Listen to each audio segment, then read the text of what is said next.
living since being thrown out of the Windsor estate. The police have arrested Andrew Mountbatten Windsor. It's an extraordinary revelation and development on this story involving the Epstein files and all the allegations that have been swirling around about Andrew over the many years, from Virginia Giuffre, now sadly deceased, and since then, and certainly what's been contained in the Epstein files as released in the last few weeks. But the police have arrived at Sandringham Estate this morning, where Andrew has made his new home. It's his 66th birthday today. What a birthday present that is. He has been arrested by the police. Of course, the brother of the current king, the second son of our late Queen Elizabeth. This is an extraordinary development. Those of us who've been talking an awful lot about establishment cover-ups and lack of, should we say, interest by the police in what are very, very serious allegations against Andrew. Perhaps pleased that that pressure has finally been put on the police, and they have done the job of actually looking into these issues seriously. Must bear in mind, of course, that the Prince has not been charged with any crime at this point, and he has always denied any wrongdoing in relation to any of the allegations about him. We'll give you more on that. We'll talk to you about that throughout the show, but I'm just being told that the arrest has been on suspicion of misconduct in public office. This, of course, relates to those Epstein file allegations and the documents that, if they are true, would suggest that he had, it is alleged, passed on basically what was confidential government information when he was the UK trade envoy for this country for 10 years to Jeffrey Epstein for Jeffrey Epstein's financial gain.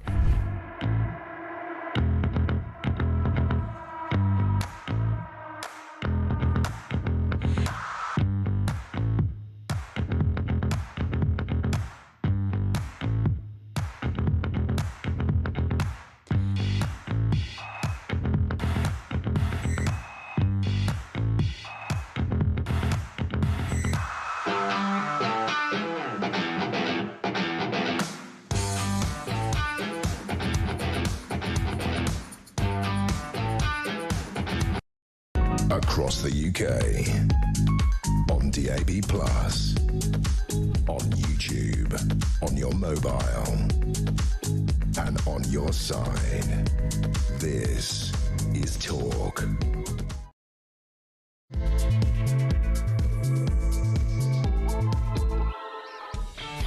And good morning. It's not Jeremy Kyle, that's for sure. Jez is off for a day. It's Ian Collins here on Talk, the home of common sense. Now, ordinarily, as you will be familiar at this junction, we would have a top-notch Premier League paper reviewer here with us in this. Some of the biggest names in commentary darken our doorstep at 6 a.m. They jump out of bed, hot-footed here to talk, and join us for a bit of a powwow on the big stories of the day. Charlie Rowley is our man this morning, except Charlie's not here. Now, he might have gone out. I hope he's okay. In fact, we know he's okay. But he ain't here, so I'm going to need your help on some of this, all right? Voice notes are plenty, please. You know the number, 0344 499 1000. There's the empty chair if you're watching us in vision. That is where Charlie Rowley would normally be. Just imagine the Rowley sitting there, all bouffant and gorgeous at 6 a.m. rather than where he actually is. I don't even want to go there. We're going to talk about a load of things this morning, including, I mean, by the way, you know, we've been inundated over the last few weeks with stories of Iran, rightly so. It's a massive story. We've got some domestic issues to get into here. Everything about Christian identity to Angela Rayner's ambitions. She said, ready for this? Angela Rayner has said Labour is running out of time to change course. I'm going to play you a clip in just a second about what she previously said about, you know, running the party and getting the big job. But today, she says Labour is running out of time to change course. Her strongest criticism of Keir Starmer to date. She's urged the Prime Minister to change direction or face defeat at the ballot box. The former Deputy PM also said Labour's plans to toughen up on immigration rules are un-British. She says it's un-British. Remember, she doesn't want the top job. She's told us this very line more than once. Have a listen and a reminder of her absolute steadfast belief that she doesn't want the top job. Here she is. Absolutely not. And I don't want to be leader of the Labour Party. I'm very happy and honoured to do the job. What kind of politician are you? You don't want to be leader of your party? No, I'm very happy and honoured and to be Deputy Prime Minister of this country, and I've got a lot in my entry to prove that I can do the job that I'm doing and deliver on the milestones for the people of this country. That's what I'm interested in, Trevor. You know this is being recorded, don't you? Because actually, that means one day, if you do, somebody's going to play it back to you. Absolutely. I'll be happy for you to play it back to me. I have no desire to go for the leadership of the Labour Party. My desire is to deliver for the people of this country who have given me opportunities beyond what I could have dreamed of. Yeah, I smell something in this. There's a little porky there from Big Ange. She's saying, no, I don't want the job at all. Not in any shape or form. But she's wheeling out statements such as this. Labour is running out of time. She says the Labour Party's plans on immigration are un-British. What the hell does she mean by that? 0344 499 1000. You can call, you can voice note on that number. She's clearly after the gig. She knows May the 7th, which is around about like 8-9 weeks away. It's really close. Keir Starmer's going to get an absolute mullering in those elections. They're mayoral elections, elections for Wales, elections for Scotland, God knows how many council elections. He's going to get a hammering. It's a public lashing for the Prime Minister. And who's waiting in the wings? Our Ange. She's there, ready to go. What do you make of that? And her specific comment that Labour's plans to toughen up on immigration are un-British, she says. Thoughts on that? I also want to bring you this. A record now 4 million Brits are claiming personal independence payments as disability handouts double in 7 years. This is worth up to about £10,000 a year. It does not require, can scarcely believe this, it doesn't require a fit note from a doctor. How does that even work? The surge is being driven by a mass spike in claims from teenagers and young adults. Do you believe that every claimant in this respect needs this benefit? And what has gone wrong that claims have doubled? They've not gone up like, you know, normally when you see that figure, somebody goes, oh, they've gone up by 2% in the last 5 years.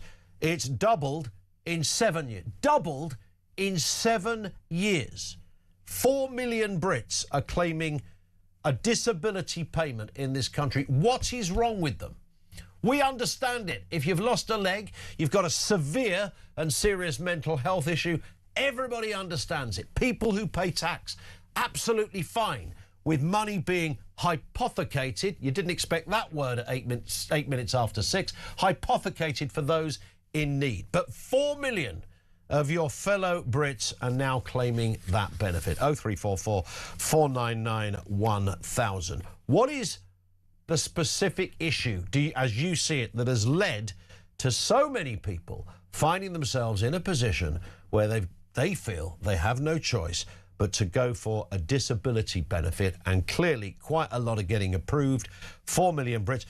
We brought you that story the other day, didn't we, that doctors really don't turn down anyone who's saying, I've got a mental health issue. Define mental health issue, much like the old bad back issue, nobody can. Elsewhere, Donald Trump has attacked the BBC over its corrupt and fraudulent coverage of the Iran war, he says, and blames Keir Starmer for the decline in the special relationship, saying, we have a tremendous relationship with the UK. It was the longest and oldest. Well, it was the best before Keir came along. Wow. I mean, he's piling it on by the day, as he did the Churchill line, which was quite funny, to be honest, wasn't it? Now he's saying, we used to have a great relationship, and then Starmer showed up and wrecked the whole darn thing. Responses on that as well. We'll continue to bring you updates on meningitis too, because there's a lot to be said about that, what's happening in Kent, and the full updates there. Your comments, you can message 87222, you can message 0344, you can voice note or call 0344 499 1000. Let's have a reminder then of the Winston Churchill line. You see that man right there? You know who that is? Churchill. Winston Churchill. The late, great Winston Churchill. And Barack Hussein Obama did not want his bust in this office. Did you know that? And Barack Hussein Obama sent that bust back to England. They didn't want it. And when I came in, I was asked if I wanted it. I said, absolutely, I want it. And I put it right there, Winston Churchill. And, you know, unfortunately, Keir is not Winston Churchill. Do you have... By the way, is that the bust of Winston Churchill? I thought it was Ryland Clark when I first saw it. Is that really Winston Churchill? It's a very young Churchill. I don't know whether Obama literally sent it back, a UPS package to Downing Street, but thankfully Trump did return it to the Oval Office. And this is what he said about that special relationship with our current Prime Minister. We have a tremendous long-term relationship with the UK. I mean, people would say it's the best. I don't want to get into that, but we've had, it was the longest, the oldest, should be the best. Always was the best until Keir came along, and now, and I like him. He's a nice man. He says everything beautiful. He's a very nice man with a beautiful family. Everything's perfect, but he doesn't produce. Trump is the absolute gift that keeps on giving.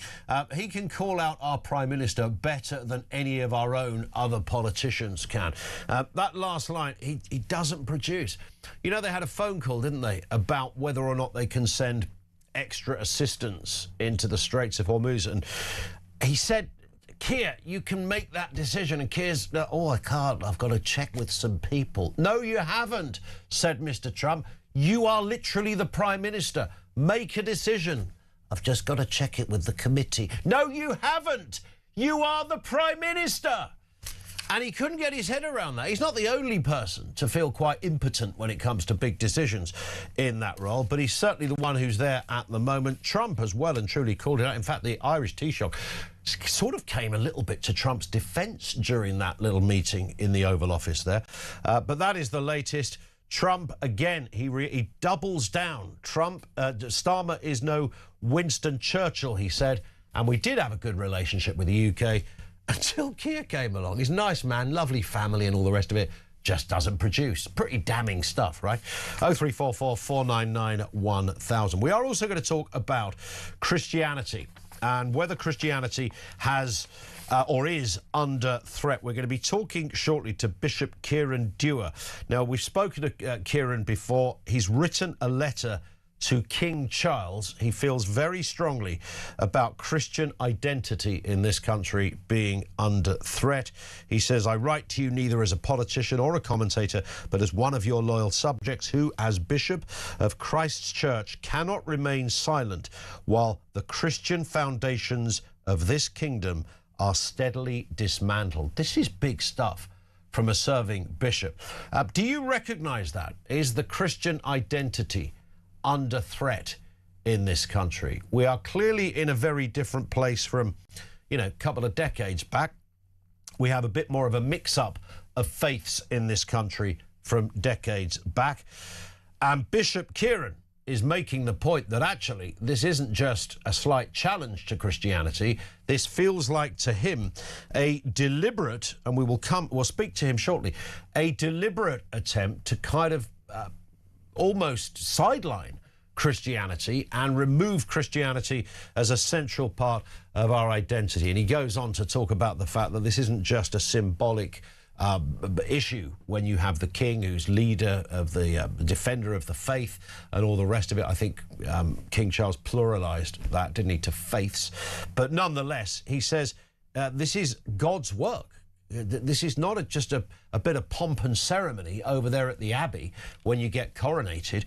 This is a statement under the banner of God himself, and we should take it seriously, but he thinks Christianity is being sidelined. 0344 499 1000. This in from Lee in Market Harbour. He says, why does it make you un-British to not want to be flooded with dangerous illegal migrants? Just another lefty slur.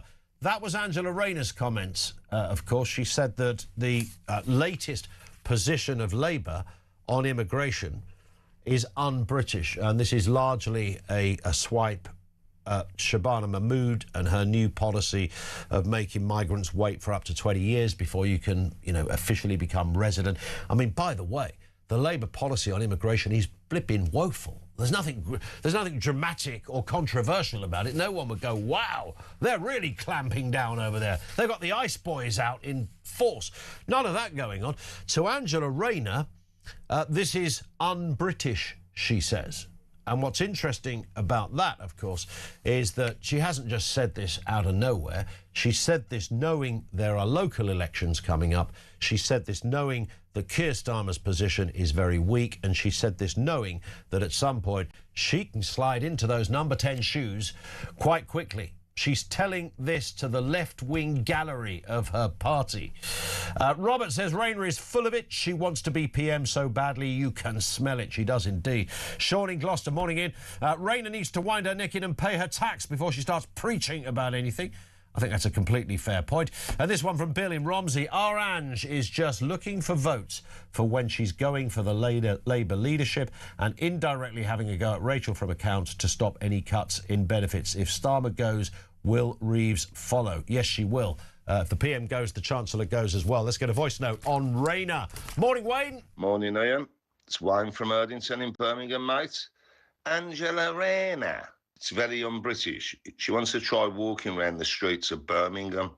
That's very un-British. Have a good show. Nice slot for you, mate. Early burleys. Keep up the good work. Good man, Wayne. Only knew about this about 5 o'clock yesterday afternoon, so yeah, it is early. Thank you to Wayne on that one on Rayner. More voice notes, 0344 499 1000. Good morning, it is Morning Glory. Ian Collins in for Jezza right here on Talk.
We're here to show our Jewish position. We are against this war, against the aggression, against the massacres, against the genocide committed by Zionism.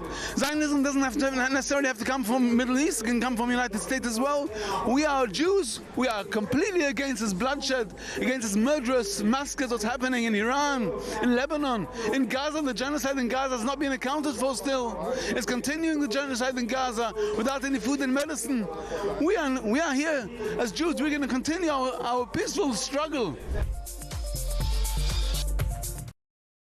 Across the UK, on DAB+, on YouTube, on your mobile, and on your side. This is Talk. It is indeed the Jeremy Kyle Breakfast Show. Ian Collins in for today. Thanks for all the messages so far. Lots coming in, loads of comment, particularly on Christianity, particularly on Angela Rayner. Liam. Morning, Ian. Liam in Yorkshire. Yeah, I think whoever's going to be next Labour leader is going to try and swing back as far to the left as possible. Whether it's Big Ange, Mad Ed, Rachel Reeves, Wes Streeting, God, it's painful just saying them names.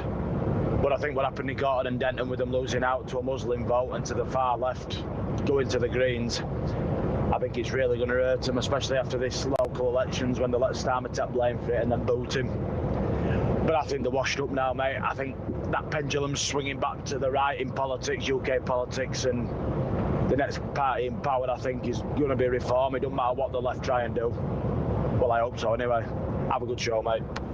Liam, that's morning, mate, by the way. Cracking stuff from Liam. I love the fact he said it's painful saying the names. It's like somebody daring you to swear in front of a teacher, isn't it? Just reeling them off. Absolutely bang on from Liam. This is about taking the party more to the left. They've realised they had that little Keir had a sort of tiny flirtation, didn't he, with trying to sort of chase a bit of a reform vote. We are an island of strangers, he said. Didn't mean a word of it, but he said it anyway. That didn't work out well. Now they've realised that some character called Zach Polanski, spoiler alert, he's awful, is on the lurch, but his star is rising. That's enough to spook the old socialists currently in power, and Angela Rayner is sharpening her left-wing quill, ready to sign on the dotted line for the big job. Make no mistake, she's on manoeuvres. She wants the big job, despite saying, I don't want the big job. She's lying. 0344 499 1000. Sadiq Khan is being criticised as well. That's never a bad way to start the day, for being deeply divisive, for taking part in a mass public act of Islamic prayer in the heart of the British capital. This is right outside the National Gallery in Trafalgar Square. The Shadow Justice Secretary says he should not be allowed, this should not be allowed to happen again, while Reform UK Sarah Pochin says that this domineering show of religious authority should not be tolerated. Later in the show, of course, Layla Cunningham is with us. It's Call Cunningham. If you've got a question for her, you can get in contact with us now. But we will certainly ask her about that. We ask her as a Reform politician and as a Muslim what she makes of Sadiq Khan. And Lord knows how many people. There were the hundreds out there, by the looks of things, in Trafalgar Square having a mass prayer. Nick Timothy, the Shadow Justice Secretary, called it an act of domination. This comes as a bishop has written to King Charles to say that Christian foundations of the United Kingdom are steadily being dismantled. That bishop is Peter Dewar. He joins us now. Kieran, good morning to you. Good morning, Ian. Thanks for having me on. It's clearly. Yeah, it's lovely to see you as well again. Nice that you could come on with us. I was in the car coming into work when I read the entirety of your letter that you've written to King Charles. This is heartfelt stuff, not just a kind of little symbolic how you're doing, King, but very serious stuff underpinning what you see as a serious threat to Christianity in this country. Well, the United Kingdom is in a very fluctuous point of our history where multiculturalism is clearly failing, despite the great multiculturalism experiment begun by Blair in '97. And as a result of that, the Christian underpinnings of our nation, as I said in my letter to His Majesty, are being eroded. And it's not just the rise of other religions that is alarming. It is the rapid rise of modern secularism, and as we've seen now with the likes of Zach Polanski calling for the church to be established, and potentially Keir Starmer making a move in Parliament to, excuse me, to remove the bishops from the House of Lords, which is the disestablishment of the church. We are rapidly moving away from a constitutional monarchy founded on Christian principles to a secularist republic that will completely change the moral fabric of our society and open the door to all manner of unknowns that we as Britons don't want to see happen. And I felt that I've got to a point where when I, over the weekend, heard that key bishops of the Church of England were not going to be present for what is one of the most significant, if not the most significant, votes for the unborn in Parliament this week, we began to mount pressure online, and I just got to a point where enough was enough. And the letter that you've read this morning is what came out of my heart and what I'm feeling for this country. And because of me saying those things, both now and over the last 2 years, I've been called everything under the sun to try and silence my voice. Which is interesting because you're a Christian and you're calling for more Christianity in a Christian country that is underpinned by a Christian head of state, and the backdrop is Christianity, and you're getting attacked for that, which is curious in itself. It's a bizarre position for anyone to take against you. You say in this letter to the King that Christianity is being deliberately eroded, not that you see it just going by the wayside and people not caring. You're talking about this as being something that is very much almost a planned move. It is so. There's no other way, no other word to explain it. This is, in my opinion, absolutely deliberate. We saw the beginnings of this in the Blair-Brown era, and it's now being carried on through the Conservative government and a continuation on a mega scale now under Starmer's. I don't want to call it a regime, but I think we're getting awfully close to feeling like it is a regime at the moment. The way that there is this massive pushback or silencing of Christianity. Whilst that iftar was taking place, just up the road, Christian street preachers are arrested and removed by the police. This is a constitutionally Christian country.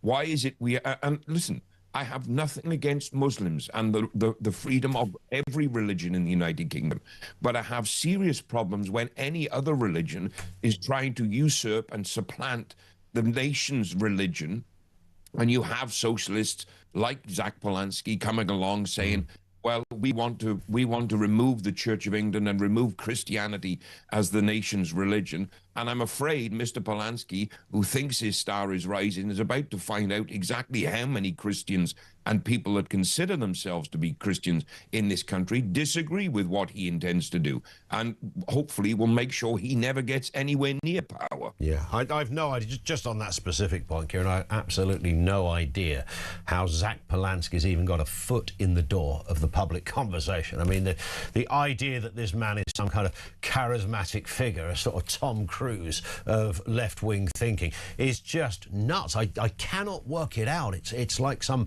bizarre Hall of Mirrors trick that's being played on us, but we'll see how that does pan out over the course of the coming months. I want to play you this clip, though. Because, of course, last year, you may remember, Donald Trump was over here, had a big state visit, all the pomp and ceremony. It culminated in a press conference in Chequers alongside Keir Starmer, who commented on this very point of whether the UK is a Christian country. The question to the Prime Minister, if you don't mind, are we still a Christian country? In terms of a Christian country, I was christened, so that is... my church has been all my life, and we are, that is wired into our informal constitution. Of course, we celebrate many other faiths as well, and I'm really proud that we're able to do so as a country. I mean, there it is, Kieran. I mean, that's as woeful as it gets. He almost, he stumbled and mumbled over, of course we're a Christian country. I mean, he's quite bad at being a Prime Minister. A bloke that's a lawyer has been making powerful cases in front of juries at the Old Bailey and the like for years. He's terrible at talking and terrible at sounding as if he means anything that he actually says. And even there, he had to caveat it. Oh, yeah, we're a Christian country, but we've got lots of other faiths as well. Don't panic, anybody. Well, the problem is this. Keir Starmer has spent most of his adult life avowing that he's an atheist. He doesn't believe in God. So how you can then turn around in front of the President of the United States, who has supported immensely the Christian agenda in North America, and say, oh, yes, we're a Christian country. I was christened. That's been my church all my life. Well, I've eaten McDonald's. That doesn't make me a chicken nugget. This is an absolutely ludicrous thing. Christianity is not something that happens because you're christened as an infant. Yeah. And for a man that says that he is a Christian in that statement there, the actions he's taken as Prime Minister that are an affront to the Christian faith and to the Christian church in this country leave an awful lot to be desired of him as a self-confessed Christian. So to me, that speech was living proof of the old epitome. You can tell when a politician's lying, their lips are moving. Indeed. You said in your letter to the King, you said, may I be so bold to observe that your coronation oath was not a poetic formality. It was a solemn vow made before Almighty God to maintain and preserve the Protestant reform religion established by law. You're making the point there, of course, that this isn't about symbolism. This is much bigger than that, and it seems to have been forgotten, well, by everybody from Keir Starmer right up to the King, you're sensing. Well, for 500 years almost, we must not forget that the church and the crown go hand in hand. You cannot have one without the other, since the Reformation with Henry VIII. And before that, the Anglican Church existed in this country for nearly 1,000 years. this is not a moment of just words for the sake of saying words. Our king stood in front of a holy altar surrounded by clergymen with the world watching and made a solemn oath to defend and protect and to stand up for the Christian religion in this country, the Reformed faith that we talk about, in defense of the Church of England. And I have to say, as much as just before he became king, I had a conversation with the then Prince Charles about the future of the church in the United Kingdom, I do not see our king interjecting Christian messages into messages he sends to the Islamic community, the Hindu community, the Sikh community, and other religious communities, both here and in the Commonwealth. And yet, ever since he's become king, somehow a mention of Islam or other faiths is brought into every Christian address. That is not acceptable. You are not defender of faiths as much as you might have wanted to be, Your Majesty. You are the defender of the faith, and your coronation oath is lying, in my opinion, in tatters on the ground at the moment, because you are doing very little to uphold a vow you swore before men and before God. You can't imagine one of the Ayatollahs in Iran giving a kind of powerful Islamist speech and then sticking on the end, oh, by the way, we love the Christians, up the Jesus. You can't imagine that being said over there in the Middle East at any point. And it rather brings us to this other issue as well, Kieran.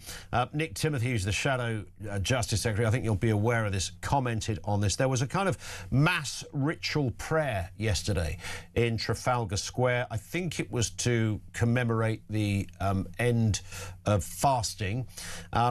Sadiq Khan, as you would expect, never misses a photo opportunity, pitched up in the square. Dozens, if not hundreds of people, well, it looks like hundreds of people, you can see it on your screens there, all on the ground, kneeling and praying to their God.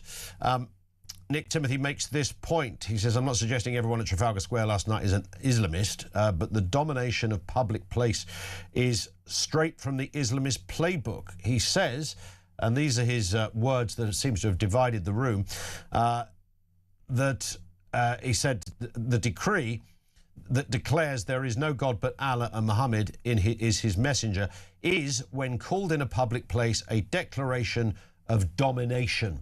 And naturally, the left-wing massive in particular, Kieran, have lost their mind over this. Socialists were discombobulating last night at the mere idea that Nick Timothy could make this point.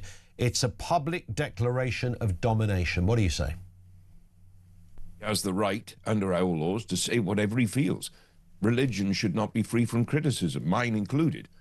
You don't see Christians making all manner of fuss when and threatening to blow people up and goodness knows what when people draw images of Christ that aren't exactly how we think it should be, or contravene Scripture when it talks about thou shalt not make any graven images. And whereas I might not agree fully with the sentiment, I have to say, when you look at the number of places all across the United Kingdom where these mass public prayers are being enacted, and most unlawful, we mustn't forget that. Most of these pouring out onto the street are in contravention of our laws for unlawful gatherings, and nothing is done about it. I was once at the Hilton on Park Lane. I was invited to have dinner there with a wonderful gentleman from America, which was a real blessing for me to be in such august surroundings and august company for the dinner. I couldn't get out of the hotel car park at the end of the evening because the streets around that hotel were blocked off by Muslims praying in the street, despite the fact that there's a mosque just a few yards away from the back of the hotel. That, when you look at it from that perspective, then yes, Mr. Timothy does have a valid point. Is it an act of mass domination? Is it an act of attempting to subjugate the local community and the surrounding areas? We as Christians, when we have mass prayer gatherings, they are organized, they are structured, they are in conjunction with the police and permitted to take place. I'm not saying the one in Trafalgar Square wasn't, but we have hundreds around the country taking place every week where streets and roads are blocked off without permission to do so. And the way in which other religions are treated is not comparable with the favoritism that is being shown to acts of Islamic aggression, as many people see. And I have to be honest, I actually see it that way as well. Just two final points. First one, has the King replied yet to your letter? I would imagine His Majesty's staff would have only received it this morning. Okay. So I haven't had a reply yet because but I posted it yesterday just before I placed it on social media. Okay. I hope he's got a pen ready to reply. He gets very agitated if he doesn't have the right pen, of course. So, well, I'm blessed because His Majesty and I, we share the same pen. Manufactured, but not literally the same pen. You don't not literally post it off to him for a reply. That would be something, wouldn't it? The same manufacturer, mine doesn't leak. Indeed. And the final point on this, Kieran, in terms of getting our Christian identity back, what needs to happen? Well, we need leaders in this country that are more concerned with preaching the gospel than being concerned in gossip and goodness knows what, and actually push the agenda of the church. And I use that term very loosely because I don't mean it in a political way, but that start removing themselves from preaching woke politics and go back to preaching the gospel. It would be wonderful to see our churches full every Sunday, to see pulpits ringing them out aloud with the message of Scripture, instead of most of the woke nonsense that's currently projected as motivational speeches for the liberal left. Get into the churches and worship and enjoy those Sunday mornings. Maybe we need to, get a bit more of a campaign going on that front. Listen, Kieran, it's always good to see you. Thank you for joining us this morning. He's Bishop Kieran Dewar. He's written that letter to the King, essentially saying, look, we've lost our Christian roots. Our Christian identity is being not just eroded, but deliberately eroded. Your thoughts on that? And our leaders are doing nothing much to address it. Other issues up and running here this morning. Angela Rayner, she wants the top job. She's out barking her head off to anyone who cares to listen about immigration and goodness knows what else. And this, a record 4 million Brits are now claiming personal independence disability allowances. Man alive, it's doubled in 7 years. A lot of comment on that. Here's Dougie. Morning, Ian. Dougie from Bognor here. It's hardly a surprise that there's a problem with young people and being on benefits all the time. They're bombarded with global warming. They don't know if they're Arthur or Martha because of all this gender fluidity nonsense that they get encouraged with at school. It really is not a surprise that there's a problem. There's no discipline with them, and so they just think, oh, well, I can get benefit, what the heck? No pride, no nothing. And Angela Rayner, pay your taxes. Cheers, mate. Bye.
Across the UK, on DAB+, on YouTube, on your mobile, and on your side.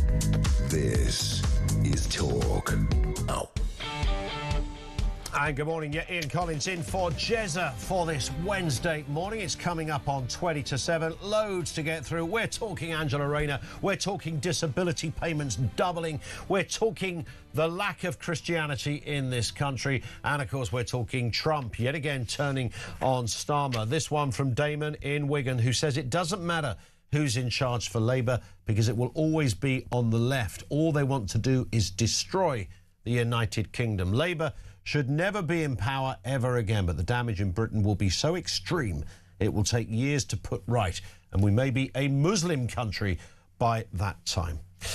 Well, who knows what's going to happen? Maybe our next Prime Minister will be Angela Rayner. Morning, Pete. Good morning, Jezza. looking quite a lot younger this morning, aren't you? Oh, well, it's you, Ian. Oh, well, yeah. Old Angela Rayner, also known as Captain Caveman. You know, right, that's another one that loves. You can see that she's telling the lies when she's sitting there saying she don't want to be Prime Minister. They all want to be Prime Minister. And as all of a sudden she's changed her tune over the immigration issue, well. Desperation. It's so funny, isn't it? It's brilliant. I love the first comment, Pete, as well. Thank you. Probably about 30 years younger, if the truth be known, ish. It's true. Every politician wants to be the Prime Minister. I mean, there's very few of them that are happy. You do meet one or two that are happy for a backbench life, and they want to be, industrious and decent constituency MPs. There's about 6 of those in the whole house. And good luck to them, by the way. But most of them, of course they want the top job. It's quite extraordinary, isn't it? The calibre and the woeful inadequacy of some of the people that believe they could do the top job. I mean, Angela Rayner as our Prime Minister. And this isn't... I love her backstory. I love the fact that she's a working-class girl, had, not the easiest of early starts to her life. A few challenges. I think it's brilliant that she's ended up in the House of Commons when she was giving Boris Johnson jip at PMQs, all that stuff. And mate, hats off to a working class person who got there. But is she Prime Minister material? You can't dine out on just being gobby and northern and think that's going to get you the big job, because it won't. She's just not very good. There's the problem. David is in Gloucestershire on this point. I think David might... Are you a fanboy of Angela Rayner, David, just out of interest? Funnily enough, no. Oh, what a surprise. What a surprise. What have you got for us? Well, I mean, you keep saying Angela Rayner, she says it's un-British about the immigration policy. Yeah, it's such a bizarre thing to say. It doesn't mean anything. Well, I'll tell you what's un-British about the immigration policy from Labour is the fact that it's all lies. I could use another word starting with a lot of other experiences before, because they've got no intention of stopping anybody coming into this country. And I've got no problem with immigrants. If you want to come to this country, work, play the system, be honest, do whatever's required. But the ones that we've got coming in now, we are blatantly... They say that the economy's on its knees, which it is, or even below that, and yet we keep importing unemployed, we import rubbish, we import criminals, and yet there's no way of kicking them out. I mean, look at some of the crimes some of these characters commit. It's not even immigration, is it? If you think about it, it's kind of like a break-in. It's not, when you think of immigration, you and I have always lived in a UK that has an amount of immigration. Nobody blinked. Nobody cared about that. My doctor was Indian. My teacher was from Pakistan. The bloke that cut my hair was from Jordan. We've all had that experience. No one blinked. No one was bothered. People working hard from different backgrounds, their journeys changed, their life alters, they move to another country. Fine. What is happening now is not that, right? It's something very, very different. My best mate at school was a Chinese was a Chinese lad, and this was 50 years ago. And they ran the local Chinese and fish and chip shop at the bottom end of town. And they were very, very successful at it, and that was the way it was. But not the ones we're importing now. What have we had? Everything. Murders, rapes, you name it, they brought it here. Do you know what? I'm going to say what I always say on this, David, is that when it comes to those channel crossings, and you have on a bad week 1,000 23-year-old men coming along. We don't know who they are. We don't know where they came from. We don't know their names, their backstory. We know absolutely nada about these people. I'm prepared to believe that most of those people are not criminals. Here's the problem. I don't know which ones are, and neither does the government. We're being asked to play Russian roulette on a daily basis in the English Channel, and no leader so far. Right now it's Starmer's gig, but prior to him, no leader, no Home Secretary has done anything about it. And don't you think, when we're at war with Iran, now might be the very time you'd put the channel in special measures and make sure that anyone who arrived by boat, particularly since we know that a huge contingent on those boats are Iranian, you might go, perhaps we should detain these people and not stick them in the Four Seasons. But that's what we're up against. Listen, David, we've got to move. Thank you very much indeed for that great call from David on Angela Rayner and more. Mike is in Harlow. What do you got for us, Mike? Good afternoon, or good morning. Hello, mate. Yeah, I was just saying your lady there, who's in charge of the Green Party. Yeah. Is he an actual MP? No. That's a funny... So what? That's a say to it. Why do you give him so much cover then? Well, because the Green Party, much like Reform, when people do, some people go, why do you give Reform so much coverage when they've only got, half a dozen or so MPs? Because polling suggests that the political landscape is about to change, and we'll see almost a kind of Green Party versus Reform UK Party becoming the prominent headlines at the next election, Mike. I'll tell you the next thing I was going to mention. In the 1960s and 70s, I and my family were living in the Bethnal Green, which is now Tower Hamlets. Mm-hmm. And when we moved there, it was a lovely place to live. Yeah, the craze, everything. Years on, it's been taken over by you-know-who, and it's like a council chip in Taiwan. It's an absolute dump.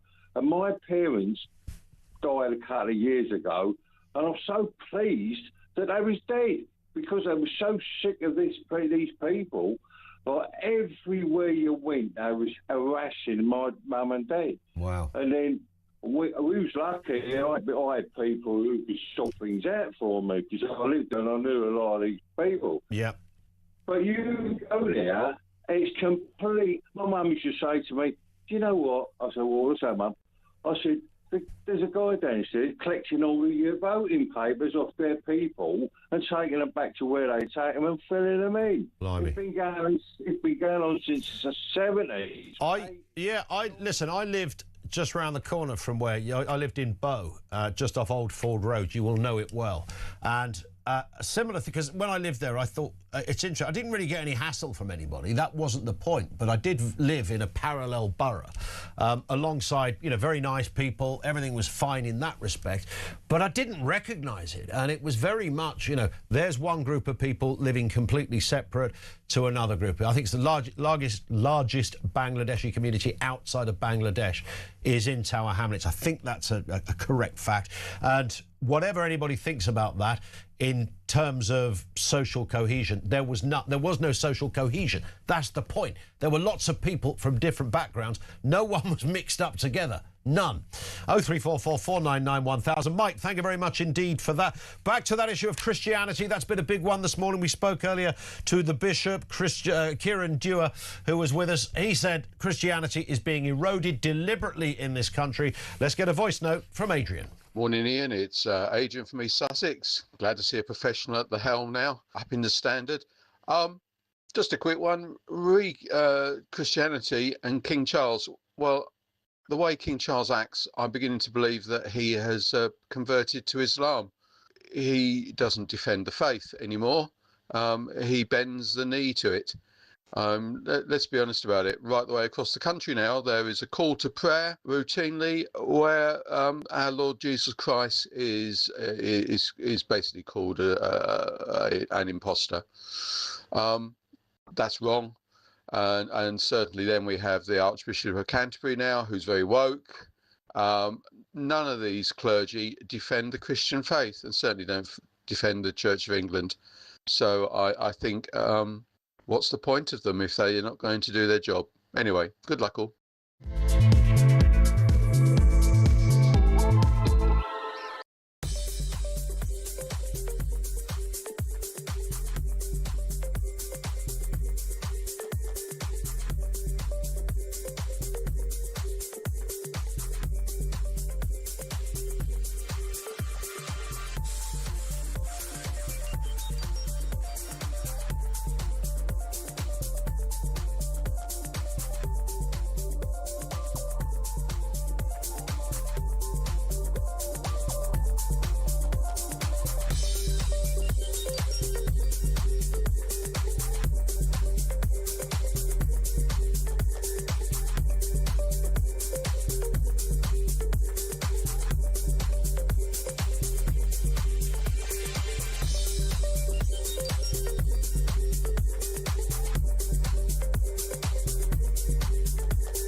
across the UK.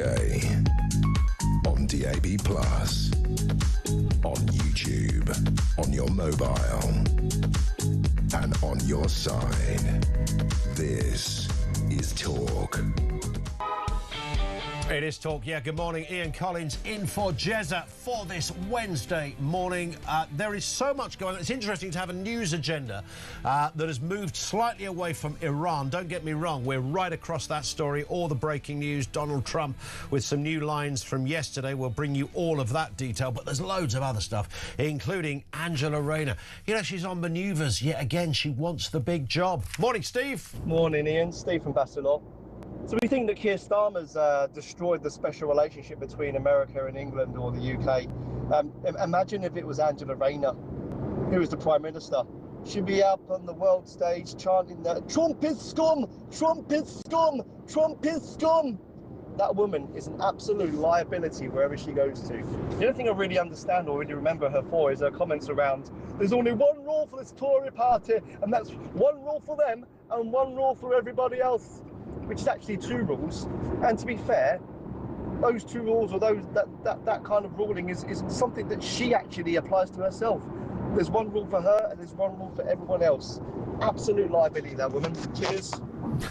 It's absolute liability. It's as simple as that. You're right, that was two rules, not one rule. This is straight from the Diane Abbott School of Accounting, I sense. And Simon on that point says, would it be possible to ask Angela if it's British to avoid paying taxes or stamp duty? It's a fair point. It would be worth having Angela Rayner as our Prime Minister for about half an hour just to see the meeting at the Oval Office. I mean, if you thought the moment with Zelensky, remember when they gave him an absolute pasting? You'd need Vince McMahon in there, wouldn't you, over there, just presiding over the thing. Forget J.D. Vance, bring Vince in. Here's Angela. Morning, Mr. President. Yeah. Just want to say, Ange, you're terrible. This will be Mary in Hemel Hempstead. Mary, what have you got for us? Good afternoon, or good morning to you, I should say. Second time. Yes, did you see the... I can't believe it. The horrific scenes of those mass prayers going on in... Yeah, I mean, this has really fired up a lot of people. Mass prayers for the end of Ramadan. I think that's what the marking was. Sadiq Khan, he's the Mayor of London. He joined the prayers as well. I'm tempted to say there were hundreds of people there kneeling down, and it's been called by... Some people say, well, it's just harmless people having a prayer for 10 minutes. Others have said, Mary, that it's an act of domination. What do you say? I mean, how many times have we heard of a single Christian preacher standing quietly? We have one in Hemel Hempstead who goes there regularly, and he just stands there quietly and he's reading passages from the Bible. But he hasn't been arrested, but you hear of people being doing this, being told to move on. Well, there was an issue. In fact, there was a moment in Whitechapel in East London. You remember this a couple of weeks ago, Mary, when a police officer, she was brilliant. She actually stood in, there was a chap reading the Bible, and a fella came up and, he was like, what are you doing here? This is a Muslim area. And the copper said, well, if you don't want to listen to the preacher, go away. It's as simple as that. She's probably lost her job since. I was going to say, she's probably been suspended. Can you imagine that frump going into the White House? Yeah. I mean, they were elegantly dressed or sort of thing, most of the staff and whatever, and smart. Her turning up in her, what do you call them, Dr. Martens, and clomping up the corridors with her dreadful... Loves a Doc Martin, does our Ange? Oh, God. Doesn't bear thinking about, does it? I think the problem is with the left wing is they run away with the sort of veneer of, Angela Rayner, working class girl, gritty, northern accent, what's not to like? Well, what's not to like is that she's not actually very good. That's the problem. True, and I think that's probably one of the central criteria for becoming the Prime Minister. But the sad thing is that with this lot, mind you, other lot, they're so blatant about their corruption. They just don't care. They have this attitude. Well, they don't care because they don't think they've done anything wrong, because they dine out on this. Well, we're socialists, so if we do something wrong, that's a kind of different meaning to it. There's different, you know, if a Tory does something wrong, that's an act of venality or evilness or criminality.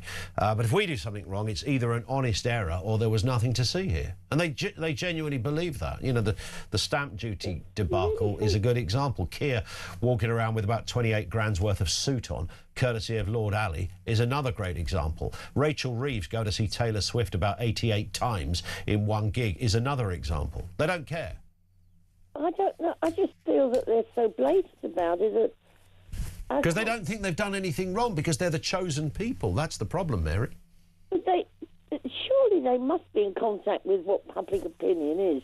They must watch television, read newspapers. I just don't understand how they're so... Because they are literally, and I honestly believe this, and there'll be some on the left that might have accidentally turned this on this morning, thinking, you know, well, that's not true. You know, these are decent people. There is an underpinning malaise, almost a disease in socialism, where you believe you are kind of almost ecclesiastically hardwired to be in the right.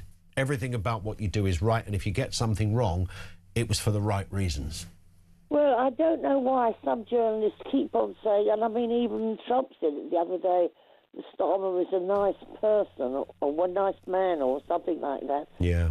Because he is corrupt, he's sleazy, he's a liar, and quite frankly, he's cruel.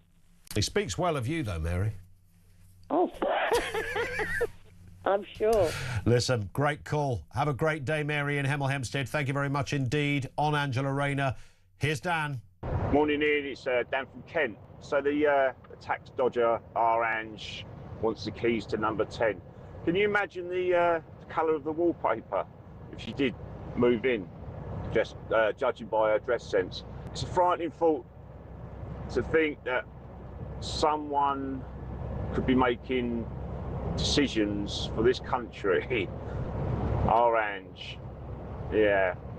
But then I look to my left and I think, wow, the choices. Mad Ed Miliband, a man that wants to bring us back to the Stone Age. So if those two choices, it's like asking me what limb I want cutting off. So I'll go with my right arm, and through gritted teeth, Orange. It's a very good point. If she got because she would hate all that kind of ornate Downing Street, the history, the lovely statues, and you can imagine her going in there. I've got my mate Terry from Trafford. Terry, bring your graffiti can with you, love. We're going to do this place up. You can almost see it. Come on, spray it, man, spray it. She'd love a bit of that, wouldn't she? Don't want all this Victorian nonsense. Come on, Terry, spray more, my man. They would love all of that. Just changing the face of democracy. Angela Rayner, more comments on that. You can voice note as well. 0344 499 1000. You can leave a message 87222. You can call us as well. We're going to take the news headlines at 7 o'clock. Back with more of your comment coming up in just a couple of moments. Great guests as well, right here at the home of Common Sense on Talk.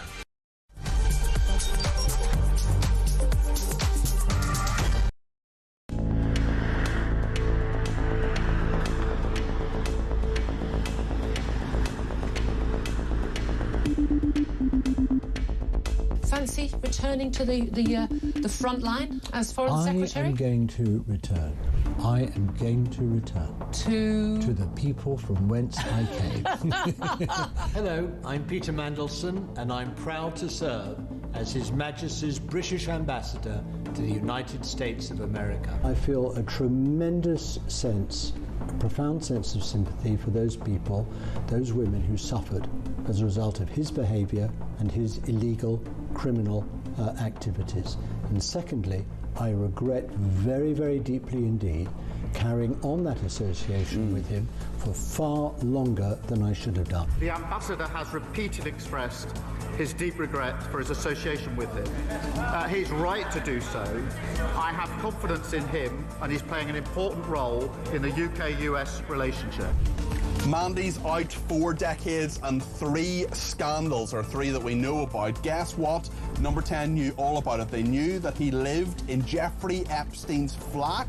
Mandelson resigned from the Labour Party late last night over the allegation of a $75,000 set of payments to him from Epstein while he was business secretary, $10,000 to his now husband, a photo of him in his pants. This isn't just bad form. There are strong arguments here for him to be facing investigation over misconduct in public office. I knew of his association with Epstein, but had I known then what I know now, I'd have never appointed him. Breaking news that Lord Mandelson, Peter Mandelson, has now been arrested. So Mandy and Andy have now both had their collars felt. This is the establishment, the British establishment on trial. Came to us around about 5 o'clock when we learned that we saw footage of Peter Mandelson being led out of his London home in very exclusive Regent's Park by 3 coppers. Now we have all these allegations, we have all the documentation related to those allegations, which Downing Street is being forced to put out. The first tranche of it will be early next month.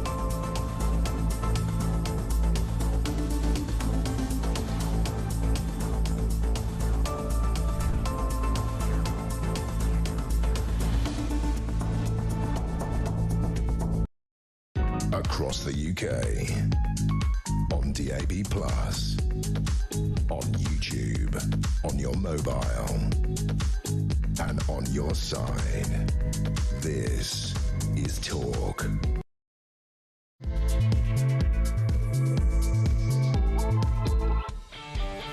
And good morning. It's a Wednesday. It's the 18th of March. It's Ian Collins in for Jezza. He's off for today. And man alive, is there... Busy doesn't even begin to cover it. We're absolutely rammed to the gills at this end, and thank goodness for the gift that keeps on giving, Angela Rayner. She's warning that Labour are running out of time to change course. Now, when you've only been in half an hour, why would you be talking in that language? You need to change course. They've been there 18 months. They should be. A new government, especially one that's been out of action for 14 years, should be riding on the crest of a wave. It was dismal from day one. Angela Rayner clearly wants the big job. There's no doubt about that. She's on manoeuvres. She's warning they're running out of time. She's suggesting that Labour's plans on immigration are un-British. I mean, this is nut job territory with bells on. Let's get your comments on this. Morning, Sean. Morning, Ian. Sean in Leicester. Angela Rayner, give me strength. She's not working class. She was working class when she was younger. She's had her nose in a trough for years. She's not working class anymore. I was working class when I grew up as a kid. I've done all right for myself. I don't class myself as working class now. Not that there's anything wrong with it. And I don't know why people keep saying that she is. She was. She's not now. She's milking it for whatever she can get. Anyway, great show, buddy. Nice one, Sean. Totally share that. Exactly that comment about being working class. That was my background as well. I struggle to seriously say that, yeah, I'm a working class lad from, well, the various places. Scunthorpe, Ashford, Bromley, Bow, you name it, all those.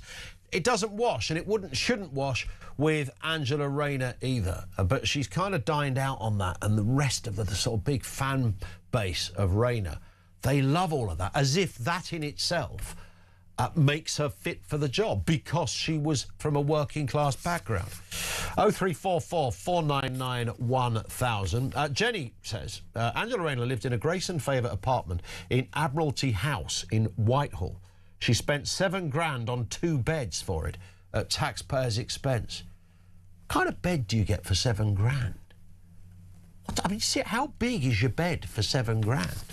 I know you can get a super king size, but that's like football pitch territory, isn't it?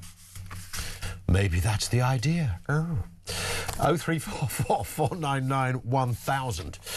Lots to get through. Let's get a word with Nigel Evans, former Deputy Speaker of the House of Commons and a voice of common sense himself. Morning, Nigel.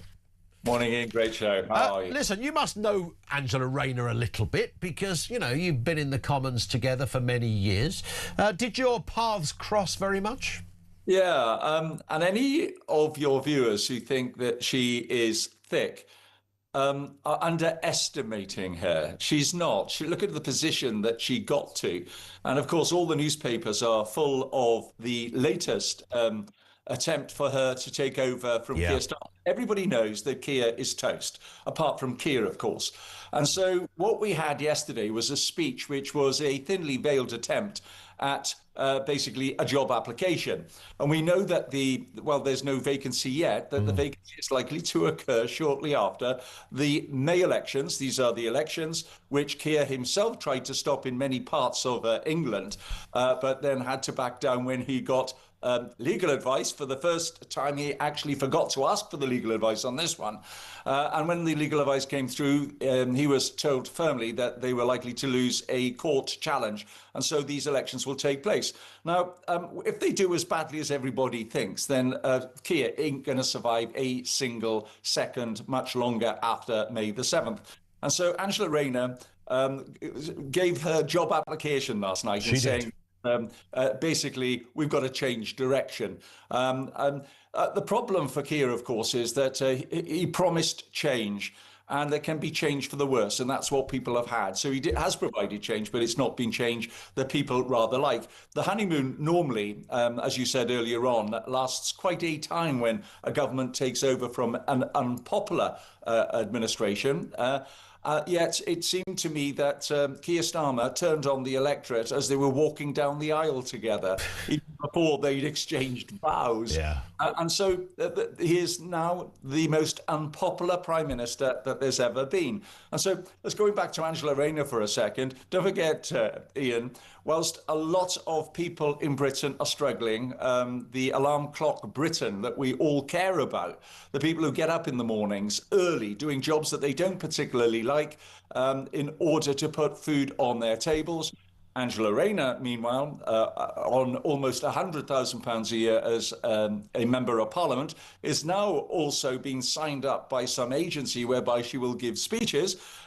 Between that and her memoirs, which she's writing, she's likely to be earning another £100,000 this year. Easy.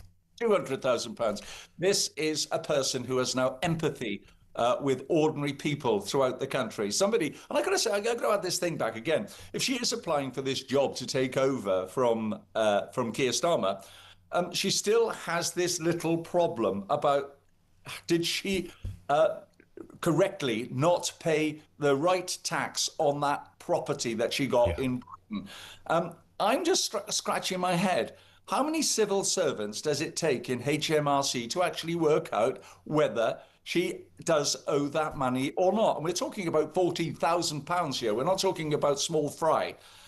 She resigned 7 months ago. So it's 7 months HMRC have had an opportunity to look at her affairs and to come up whether she owes that money. And of course, if she does owe the money, it may well be a fine on top of that, Ian. Of course. It's interesting because she was also, in addition to her many hats, she was the housing minister too. Now, you know how government departments work, Nigel. You would have access to God knows how many freebie lawyers and advice in the job. If you're literally the housing minister and you can't find out the correct rate of stamp duty, then there's something really wrong with the way the cogwheels of government work. So she would have had that advice. It wouldn't have taken long to find out what the correct number was, and it wouldn't take long, you'd imagine, Nigel, for HMRC to come back and conclusively tell us what the heck's going on.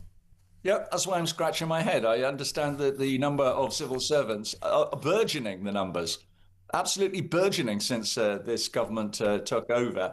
And so I would have thought that it wasn't beyond the wit of one of them to sit down behind a desk and within a couple of days, as you say, it's her old department. We're in charge of it. She should have known the rules, quite frankly. And I bet now she rues the day that she didn't just sign that cheque for 40 grand on the house that she was buying. But no, anyway, she is obsessed with housing, and there's only one house she's now obsessed with, and that's number 10 Downing Street. Absolutely. And that's where her attention is now heading. And so basically the gloves are off, and the race, to mix my analogies, has already begun. to who is going to take over from Keir Starmer. He'll be reading the papers this morning and looking at this speech that she gave to the left wing of the Labour Party.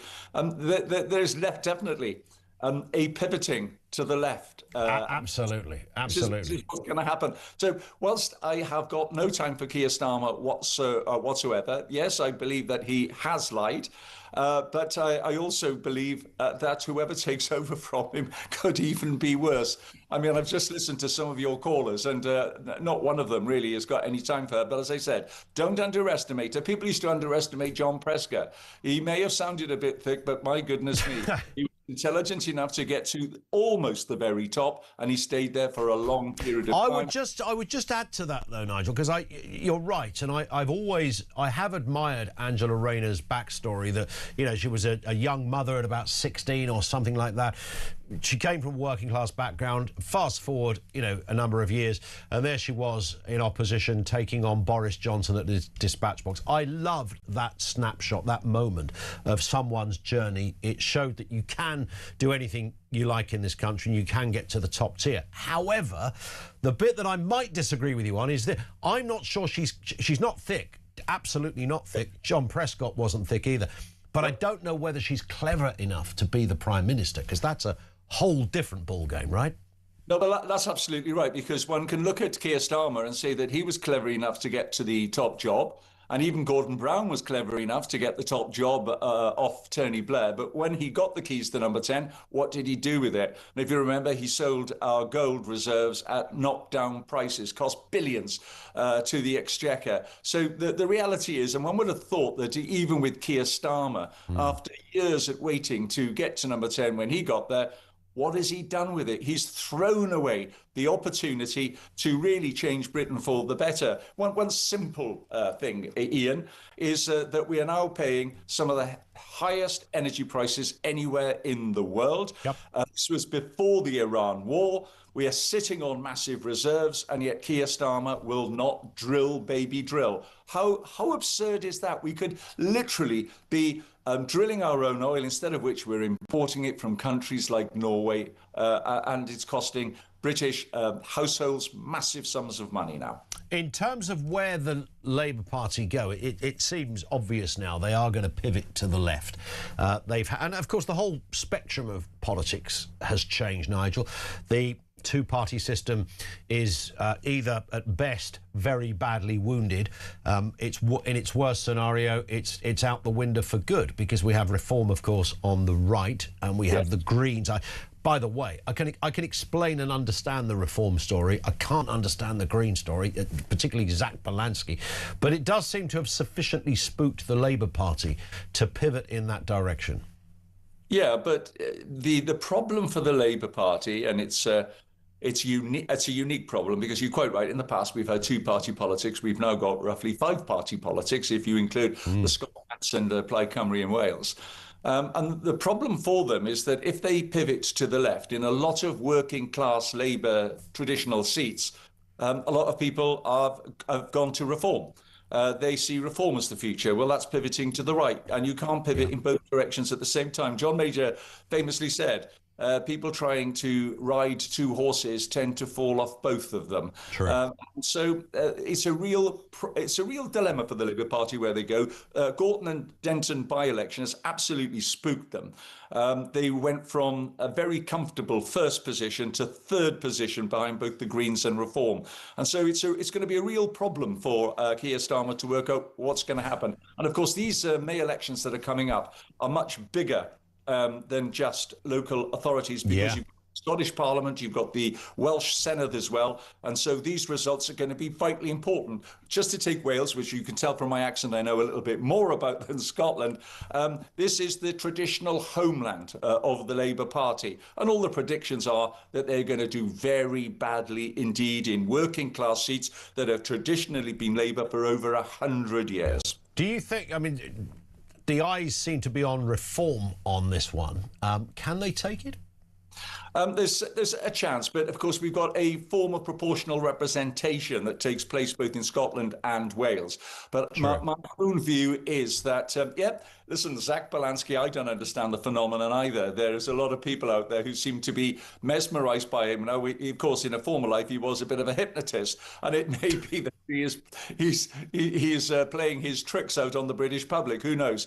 But the fact is that the Greens are a party of the left. They've got some bonkers policies as far as energy is concerned. It is basically going back to caveland if you go with the Green Party. But the problem in Wales, of course, is the nationalists, and it is the nationalists that might do rather well. There again, another left-wing party. So the problem for Keir in Wales is that they're going to be absolutely split again and again and again. As far as the right are concerned, you've got Reform and the Conservatives. Now, the Conservatives have not done traditionally brilliantly well in Wales, but they have, as far as the number of votes are concerned, traditionally been the second party there. And it's how the votes fall, but in a proportional representation scheme, Ian, it's a bit more difficult for somebody to win outright. It's a bit like the local election we just had in France, where there's not really been a clear winner simply because of the PR system, and they have a second round of elections. Indeed, and that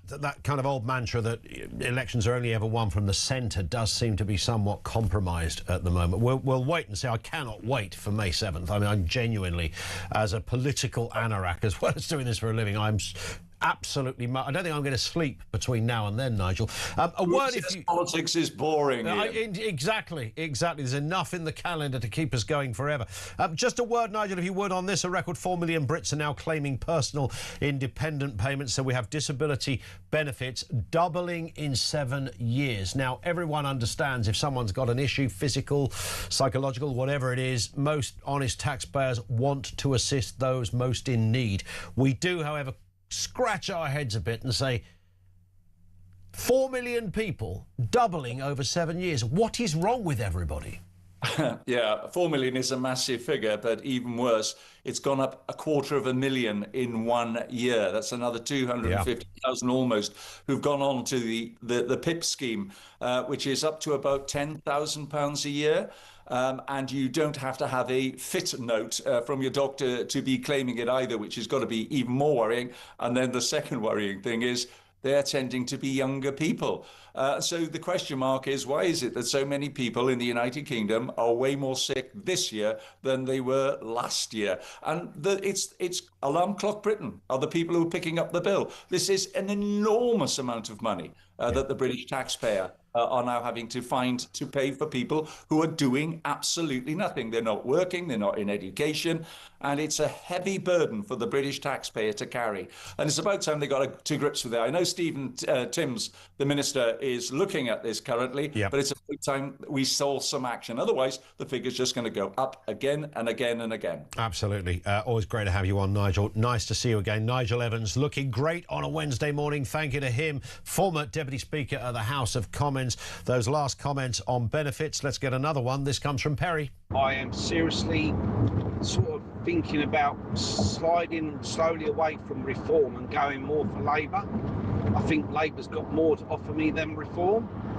But then I look at Labour and I think I wouldn't have to do all that. I wouldn't have to take financial risks. I wouldn't have to take the hassle of hiring more people.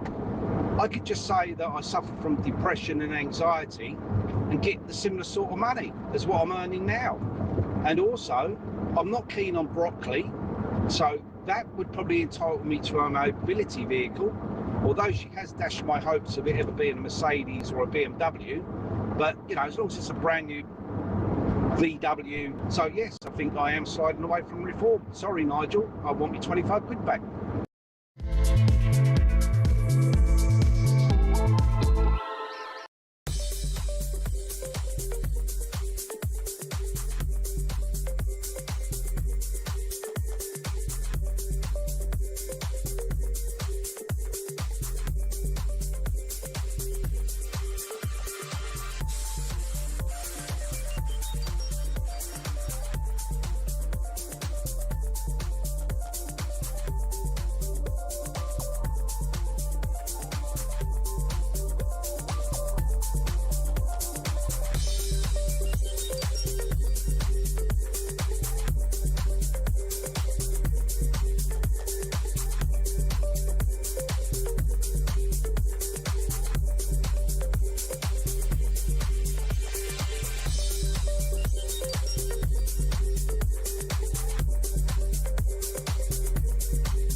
there to support our people of Palestine, of course, and Iran. It's pretty clear and evident.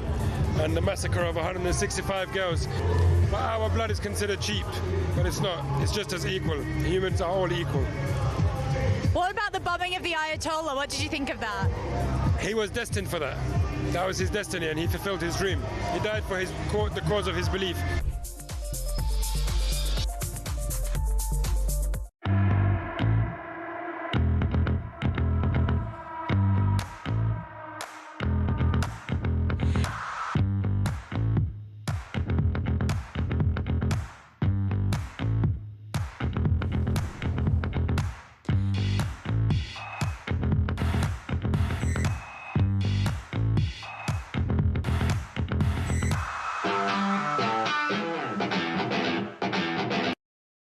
Across the UK, on DAB+, on YouTube, on your mobile, and on your side. This is Talk. Loads of comment on Angela Rayner, on Pip, and of course on that mass prayer taking place in Trafalgar Square as well. This comes from Natasha, who says, can we stop saying our Ange? Because she's certainly not mine. It does maybe sounds a bit too endearing, doesn't it? Our Ange. You're right, love. We're so caricaturing Angela Rayner into a 1970s sitcom character for some reason. That's the way it should be. Ruth in Hartlepool, I look forward to the official picture of Angela Rayner with Donald and Melania Trump. Yeah, I would absolutely. I'd pay good money to see the meeting in the Oval Office, as I mentioned a second ago. We'll talk to Samara Gill in just a second, our breakfast reporter. Of course, before we do, on that Trafalgar Square mass prayer, here's a voice note from Sharon. Morning, Ian. Nice to see you on a morning. I think we've got to a tipping point now in this country where the Muslims are showing their dominance and we're letting them do it. It's very frightening. What we really need to do now is we need a really strong government, which we haven't got at the minute, to start rewinding and saying, no, we're not accepting this. And King Charles, I just don't think. I think the same. Someone said that it is more the Muslim faith. He's never mentioned the Muslims in the past. It's all of a sudden, do these people know something that the public don't? Because it seems to me that the government and the royal family, royalty, all have been told something. It does feel that way, doesn't it? We spoke to Bishop Peter Dewar a little earlier on what he saw as the deliberate dissembling of Christianity, our identity deliberately eroded as a Christian country. He pointed to the king, and of course you can look beyond political leaders and the like, the archbishops of Canterbury, who just don't sound as if their heart is really in this Christian thing, which is a bit odd when you're the head honcho of the Christian faith alongside the king, who's also the head honcho of the Christian faith. We'll have more comments on that along the way. You can voice note us or call on 0344 499 1000. Let's look at this story. The Jewish music producer subjected to a shocking anti-Semitic attack in North London. It's a horrific headline. Sadly, not a surprising one, because we're seeing more and more of this. Our reporter, Talk Breakfast reporter Samara Gill, has been right across this. Samara, morning to you. Tell us more. Morning, Ian. Yeah, I completely agree with that description. It is shocking, but it's not surprising. You know, even when I showed up to his studio to record the interview, I was thinking, and I listened to him and I saw the tears in his eyes at what happened to him, which we'll get into in just a second. I was thinking, I cannot believe this is kind of becoming a regular occurrence in the United Kingdom. People getting disrespected for their faith and actually getting almost killed for it. Let's just take a look at what he said happened to him. At the top of his voice, Heil Hitler, death to all Jews, you should all be dead, go to the gas chambers, etc. and worse. So I was either going to run in the house and hide or try and stop him, because, you know, I don't think we can sit back and just leave it anymore. So knowing full well you never know what he's going to bring out from his jacket, I kept a couple of metres behind him and just said, stop it, disappear. So he continued a lot louder and continued with even more horrific abuse. And I said, if you do it again, I'll call the police, which is really the only option you've got. No. So I called 999 and walking behind him so I could make sure I knew where he was going for the police. And I lost concentration a little bit of where he was.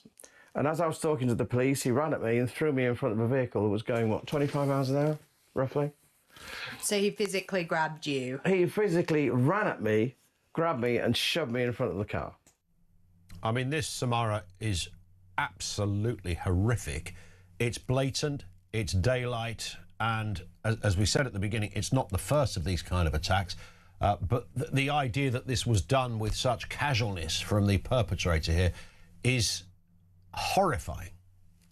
Totally. And it's the type of anti-Semitism that, 1930s Germany witnessed, whereby just for being Jewish, you were subject to all types of threats and violence. I mean, he told me that essentially the guy yelled Jew as he pushed him in front of the car. Now, thank God, Brian Harris, who is the music producer in question, was okay, but he survived. He had scrapes on him. He had cuts. He was said that he was very lucky because the driver of the car that he was pushed into was a younger gentleman who was able to stop quite quickly. But he said that if it had been any other instance, we might not even be having that conversation because he might have been killed. This wasn't just abuse. This was near fatal assault, in my view. And I feel like, where was the deterrence? Where is the message? Brian was so upset because he felt so unsupported by this government that continues to pander to every other community but the Jewish community and doesn't want to keep them safe. He was saying his synagogue has been offered one extra security guard in general. That isn't even to do with his own issue, but to do with the rise of anti-Semitism. Where is the actual deterrence on the streets and the education as to not do this? And we see this in Gale's Bakery, just this week.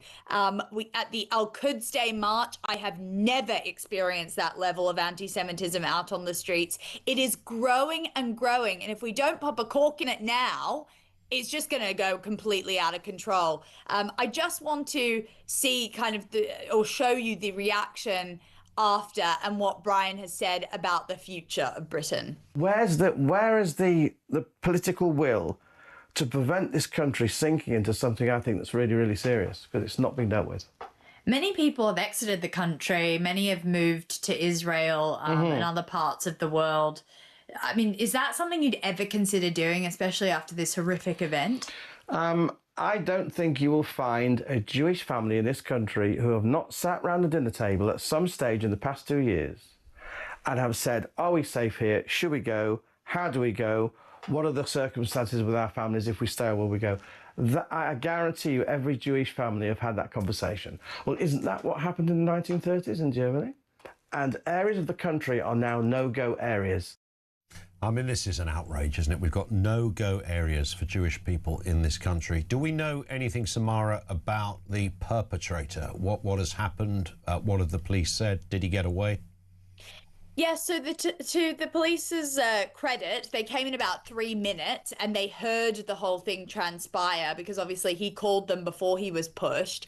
But unfortunately, the perpetrator is still alive and well and on the streets and hasn't been caught. Now, the police are trying to scan CCTV footage from the nearby synagogue. They're trying to ask other people who might have witnessed the attack if they've got any type of lead. But, this was a young person from Brian's description, someone who might have been radicalized online through all the propaganda that the pro-Palestine activists spew online. And I guess it emboldened him to go and push a random stranger into moving traffic because he just assumed that he was a Jew because he was walking near a synagogue. This is a very dangerous precedent. And I feel like things like this are just 1 degree away from that synagogue terrorist attack that we witnessed late last year. So You know, we need to bring these stories to light. We need to call them out for what they are: blatant, rancid Jew hatred.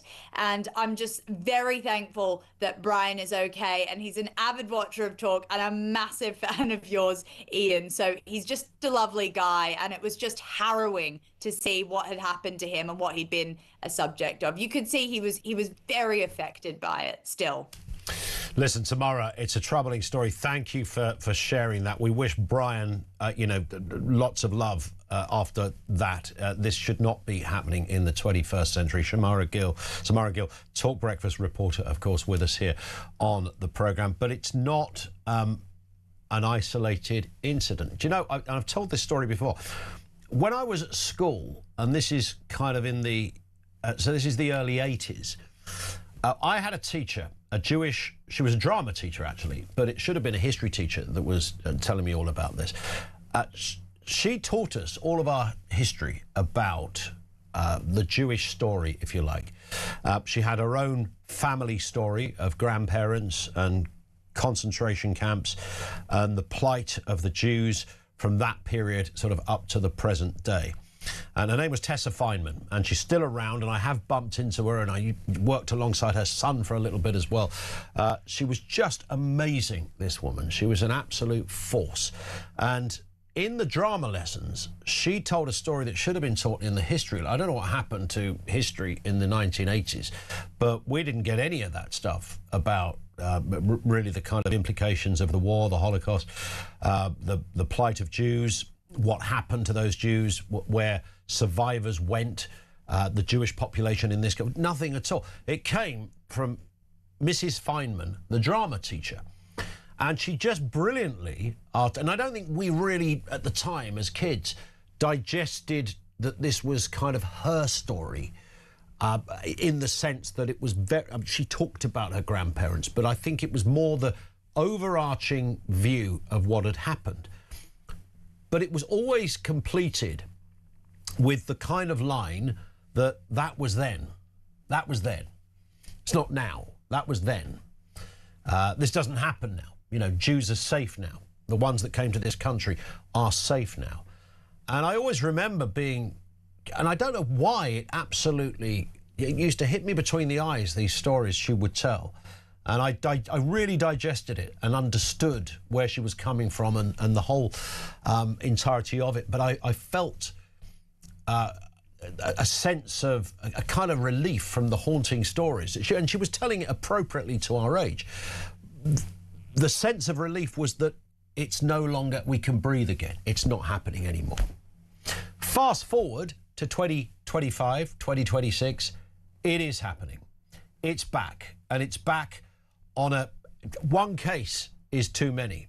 But we're not seeing one case, we're seeing multiple cases. And I think they're probably, in many respects, encouraged by the fact that we spent an entire year allowing anti-Israel, anti-Jew marches to take place, not just in the capital. The fact that after a synagogue shooting where people die, you can have a march and a protest that very evening. The fact that the Al-Quds March still kind of took place. Nothing from the government, no sense of anything we've just been talking about, no real acknowledgement of the problem here. The reason it's back isn't just because we live among people who don't care and they're just anti-Semitic in their very core, but we have a government that does nothing to dissuade it. And that's the crime scene here. Our political masters at Westminster are silent, and that is a crime in itself. Let's get a voice note on faith. This about the Christian faith. We talked a little earlier, of course, about the prayers going on in Trafalgar Square. We talked to the bishop about the eradication of Christianity. Here's Pedro. Good morning, Ian, and everyone who is part of Alarm Clock Britain. Keep up the good fight. Ian, I'm afraid to say, listening to some of the callers, there are still many, many, many naive people. They're slowly waking up, but one of the biggest things they've got to realise and accept is the current politicians and the past ones do not care about you. Look at it this way. We are minions serving. We are here to serve. They don't care.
Across the UK, on DAB+, on YouTube, on your mobile, and on your side. This is Talk. And good morning. It is the Jeremy Kyle Breakfast Show. Jez is off for today. It's Ian Collins in Jez's big throne up till 10 o'clock this morning. Lots going on, lots to talk about, including what's happening in the White House. Donald Trump, he's got a lot of things he's throwing out there at the moment. He's attacking the BBC over what he calls its corrupt and fraudulent coverage of the Iran war in a fresh attack on Britain's state broadcaster. He said the BBC's reporting was unbelievable. Not the first time, of course, and he is embroiled in a big, was it 50 billion quid's worth of court case or something like that, which could certainly dismantle the BBC somewhat. At the same press conference, he also blamed Keir Starmer for the decline of the special relationship, and he even talked again about Winston Churchill. Let's have a listen. You see that man right there? You know who that is? Churchill. Winston Churchill. The late, great Winston Churchill. And Barack Hussein Obama did not want his bust in this office. Did you know that? And Barack Hussein Obama sent that bust back to England. They didn't want it. And when I came in, I was asked if I wanted it. I said, absolutely, I want it. And I put it right there, Winston Churchill. And, you know, unfortunately, Keir is not Winston Churchill. Well, he got a kind of double swipe in there, didn't he? He got the Barack Hussein Obama. He got that bit in there. Then he got the Churchill swipe in again. What is going on over there at the Oval Office? By the way, I don't think Obama... he said he sent it back to England. I don't think they UPS'd it back, did they? I don't think the everyman showed up at number 10. I've got a statue for you, Prime Minister. I don't think that happened. It was probably put in a back room somewhere. Let's speak with Matthew Bryser, former White House official under Barack Obama, or is that Barack Hussein Obama? He does know what he's doing, doesn't he, Mr. Trump? Morning to you, Matthew. Good morning. Actually, I was in the White House of George W. Bush, but worked for Obama, but he doesn't know. You know, he really is confused, and it's unbelievable how he doesn't seem to pay any attention to the intelligence briefings that come to him. There's a story in the Washington Post about how he was warned that Iran was going to react just as it has to an attack, and he said, "I had no idea that was going to happen." It's really bizarre. It is a bizarre time. It's interesting, the Iran war, which the smart money suggests Mr. Trump was hoping for a kind of in and out approach to this. Couple of weeks, done, dusted, regime changed, new fella comes in, sorted. It hasn't quite panned out like that. Can he still salvage what's potentially gone wrong here? I don't think he can, and I totally agree with you. He had even publicly said that he was hoping for a Venezuela-like situation where you remove the one leader and put in somebody else who's your client and everything's okay. And it was clear that Iran is so much more complicated than Venezuela, with all of Iran's not just political and power divisions, but ethnic differences and groupings, and it's a sort of a jigsaw puzzle of differing ethnic groups. So no, I don't see how he can salvage this. I don't see an outcome that is allowing for a near-term solution, which is a tragic thing to say. I think that the Islamic Revolutionary Guard Corps, so the hardcore people, are doubling down now. They feel they've survived Trump's onslaught, and now with the bridge between the IRGC and the political people who maybe want to stop the war dead, meaning in this gentleman Ali Al-Arjani who was killed yesterday. I just don't see the mechanism for climb down now. It does seem, Matthew, that what's extraordinary about this is that the support for Mr. Trump doesn't divide on the usual kind of Democrat, Republican, blue versus red. You know, when I talked about my hesitation of this war, I had a lot of people getting in touch going, well, you're some mad socialist. I'm thinking, yeah, what, like J.D. Vance or Marjorie Taylor Greene? I mean, these people are ferociously opposed to what is happening, and they're hardly what you'd call left-wingers. Yeah, that's totally correct. So the big picture in American politics is that this war of choice is splitting or dividing the MAGA coalition of Trump, his base. Trump fundamentally was elected, if you look at public opinion polling in the United States, he was elected to do two primary things. Keep the U.S. out of new wars and reduce prices, so fight inflation. And he brought the U.S. into a war of choice, and it's leading to higher and higher inflation. So he is in big trouble, but, you know, unless he breaks the Constitution and runs again somehow in 2028 or hangs on the power, he's finished after this term. So I'm not sure he really cares about the Republican Party and its fate in the upcoming elections. Yeah, that may well be the case. There's a lot of things he does care about, though. The BBC, he's yet again having another go at the BBC. Let's have a listen and a watch to what he said. But it's no longer accurate. It really is. It's corrupt. Fraudulent news. It really is. It's fraudulent. It's not just fake. It's beyond fake. It's really criminal what they do. But I watched BBC this morning, and I don't know much about BBC other than what took place, because people were calling me saying, that was a terrible thing you said. I said, what did I say? And I said, I never said that. And when we checked it, do you agree? They agree. It was somehow generated, I guess, by AI or something, with me saying unbelievable. So we brought a lawsuit against them. Yeah, there would have naturally, Matthew, been somebody from the BBC in that room. I wonder what they were thinking as he was saying all of that. I mean, he speaks in superlatives. He likes a hyperbole. It's part of his thing. To some people, that's an attraction. To other people, it's a distraction. But what do you make of this? I mean, is he trying to change the terms of a press conference by bringing these other things up? Well, he always is doing that, yeah. And he gets seized with negative publicity. He attacked the U.S. media even more, or just as much as attacking the BBC. He in press conferences, if someone asks him a question that he doesn't want to answer, he'll call that journalist to their face. Stupid, disrespectful, you have no right. So, I mean, easy for me to say, but don't take it personally, BBC. And I think, the vast majority of people know that what the BBC is, right? Okay, maybe you can argue the editorial line is left of center, but the journalists are as professional as any on earth. And, he takes cheap shots at all journalists. Indeed. He also takes cheap shots at the Prime Minister, although we quite enjoy that. We have popcorn at the ready every time this happens. Here's Mr. Trump yesterday speaking about that relationship with Keir Starmer. Tremendous long-term relationship with the UK. I mean, people would say it's the best. I don't want to get into that, but we've had, it was the longest, the oldest, should be the best. Always was the best until Keir came along, and I like him. He's a nice man. He says everything beautiful. He's a very nice man with a beautiful family. Everything's perfect, but he doesn't produce.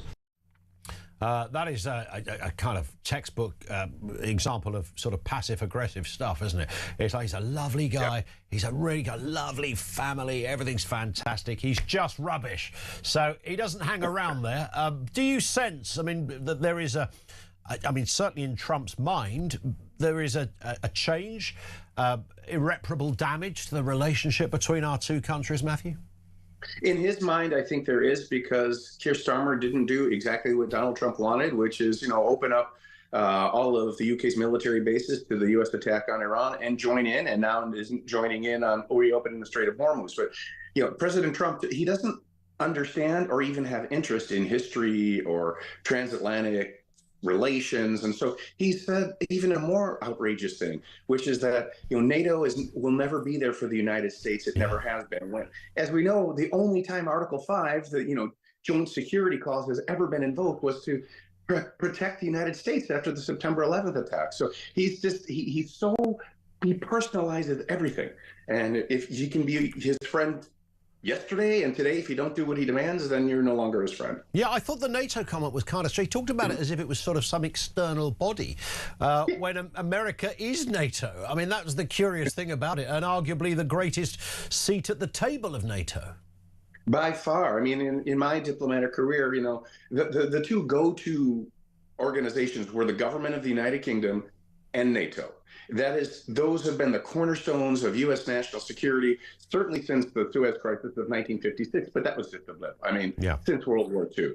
And he just doesn't appreciate history or the value thereof, and is just tossing it out the window like a spoiled child because he's angry. Matthew, great to have you on. Always good to see you. Thank you, sir. Matthew Bryce, he's former White House official under Barack Obama and, interestingly, George W. Bush as well, serving under two presidents of different stripes. Thank you to him.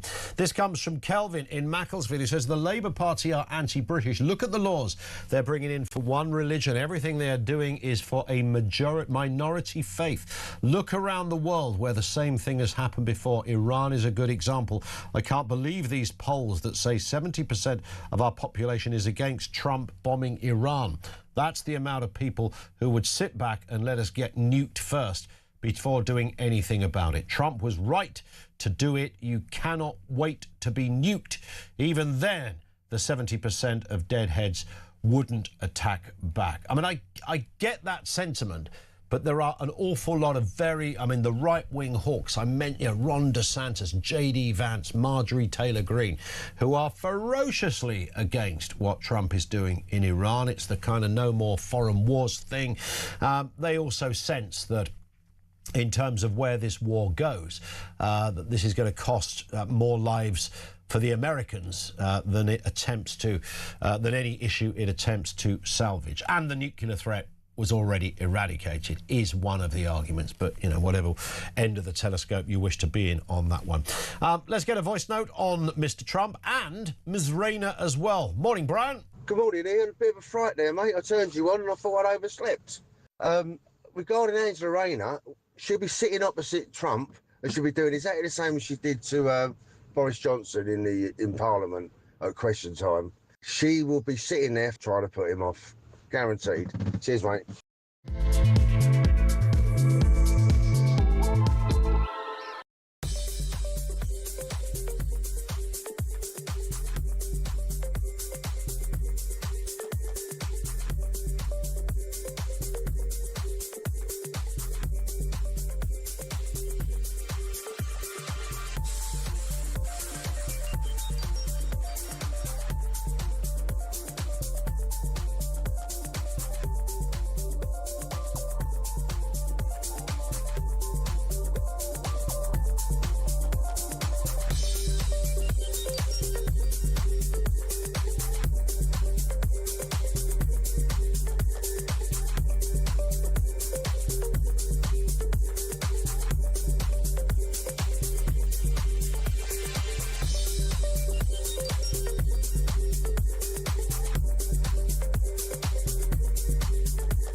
conflict breaks out anywhere in the world, it has consequences here at home. Talk War is your definitive national security briefing.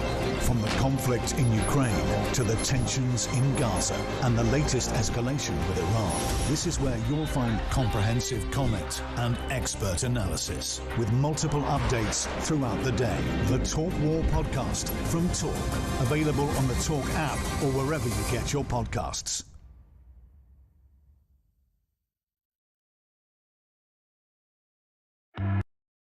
Across the UK, on DAB+, on YouTube, on your mobile, and on your side.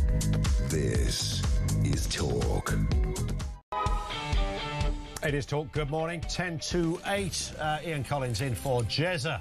On the breakfast show this morning, Pat says, we've seen the true face of Labour in the last 18 months. Labour are done, finished. It feels like they hate England and the English people. I think there's people in Scotland, Wales, Northern Ireland that feel exactly the same as well. Jackie says, Big Ange, that's Angela Rayner, I think that's big as in character. Right, we're not body shaming anyone here, should be sent to Russia to have a punch-up with Putin.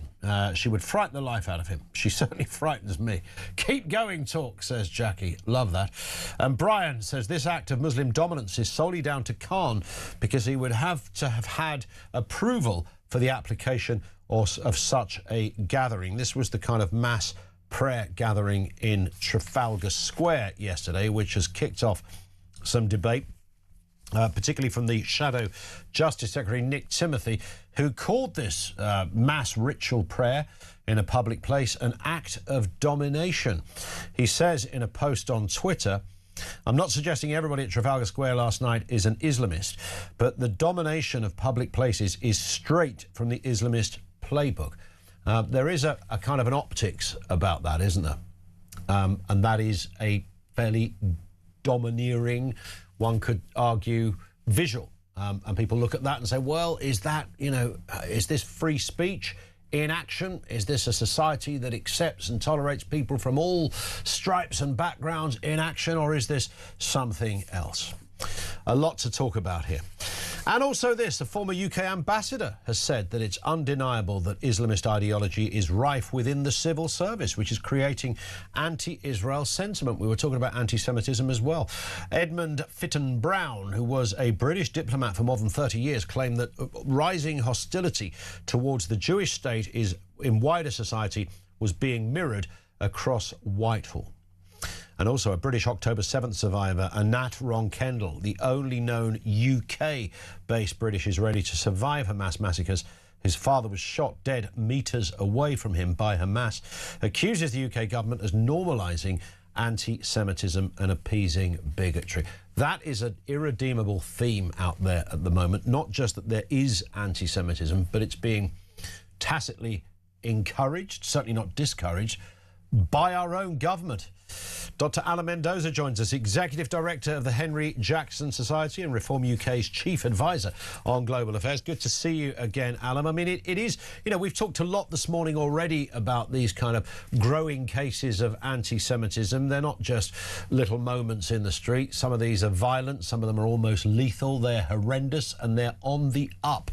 What on earth is going on?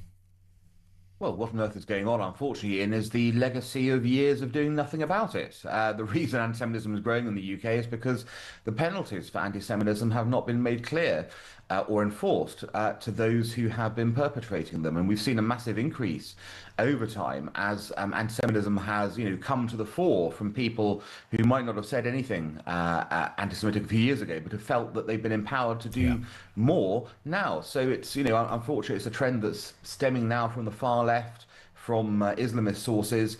That's responsible mainly for the increase, and that is causing a huge worry for Britain's Jews, I think. Absolutely. And when you hear a experienced civil servant, former civil servant, speaking out in this kind of way, I think we should sit up and take notice. Well, yes, exactly. I mean, the idea, if someone's come out and said he believes Islamism is rife in the civil service as an ideology, it does accord with things that I hear from civil servants I know who are worried about the impact of this particular ideology within the people who essentially ensure Britain runs. It's difficult to challenge it, apparently. People are scared of being called racist if they call it out. And again, let's just be very clear. This is not about Islam as a religion. This is about people who believe in Islamism, which is, if you like, the political version of Islam, which they feel it should inform every aspect of life. That is very different to most Muslims who obviously see it as a religion within the UK. But here are people who actually want to impose it upon not only themselves but others as being the code within which they want to rule, to sort of live their lives. And that is, I think, a massive problem again. Yeah. It needs to be tackled within the civil service. Indeed, and of course, it's not. What's curious about these stories, Alan, is it's not always. We're not always just talking about Muslims that are advancing this cause. I mean, you know, there's plenty of non-Muslims on the left who, for some reason, I've never quite fathomed it. I don't know whether they think it makes them less likely of being accused of being a racist or something.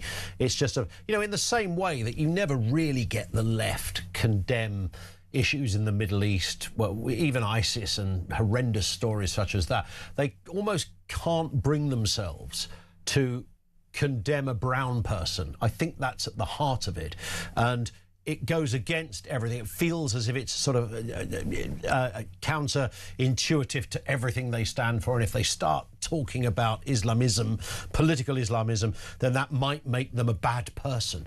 Is it that, or as simple as that, or is there something else going on here?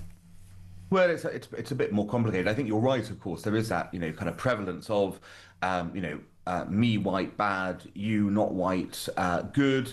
What you're doing, therefore, I cannot challenge because of my terrible history of colonialism and a legacy of oppression, that kind of political ideology built in. But I would argue it's something more than that. It's often called the soft bigotry of low expectations.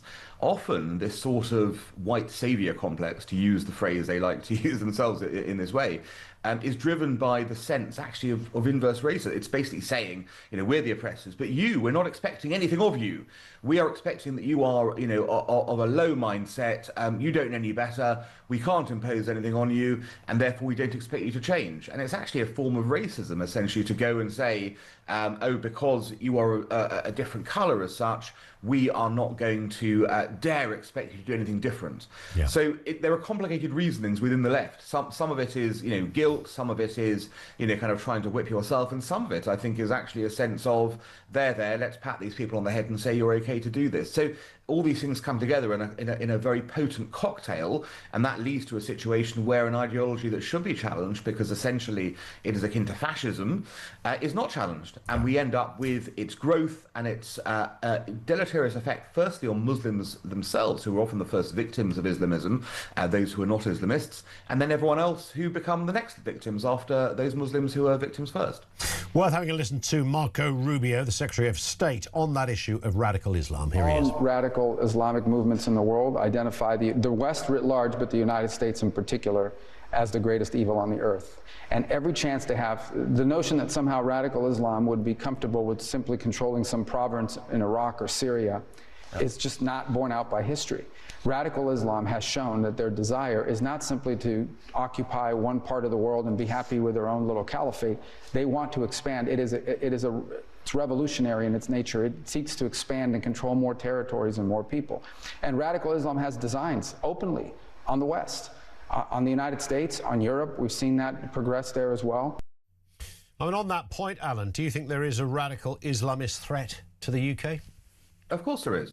There are people in this country today, even British citizens, who don't believe in the British values that have traditionally, empowered this country. They fundamentally oppose them, and they wish to impose in their stead a 7th century code of law from Arabia. That is what they wish to bring in. That is quite clear. They have said it openly. No one's hiding this, Ian. This is the interesting part. There's no sort of secret about this.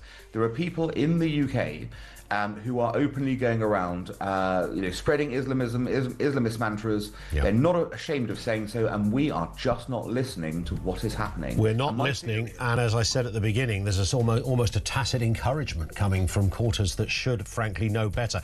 Alan, we have to stop there. Great to have you on. Dr. Alan Mendoza from the Henry Jackson Society with us on Talk. Right now, the time is exactly 8 o'clock. Let's get the news.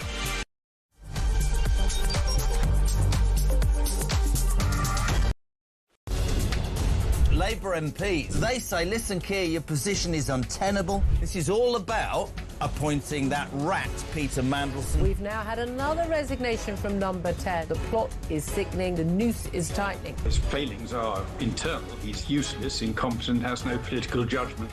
This is all part of Starmer's reset, getting rid of his inner circle. So Chris Wormold, we think fairly reluctantly, has stepped down. What an absolutely crazy week for Keir Starmer. His second cabinet secretary, gone. His third chief of staff, gone. His fourth director of communications, gone.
Across the UK, on DAB+, on YouTube, on your mobile, and on your side. This is Talk.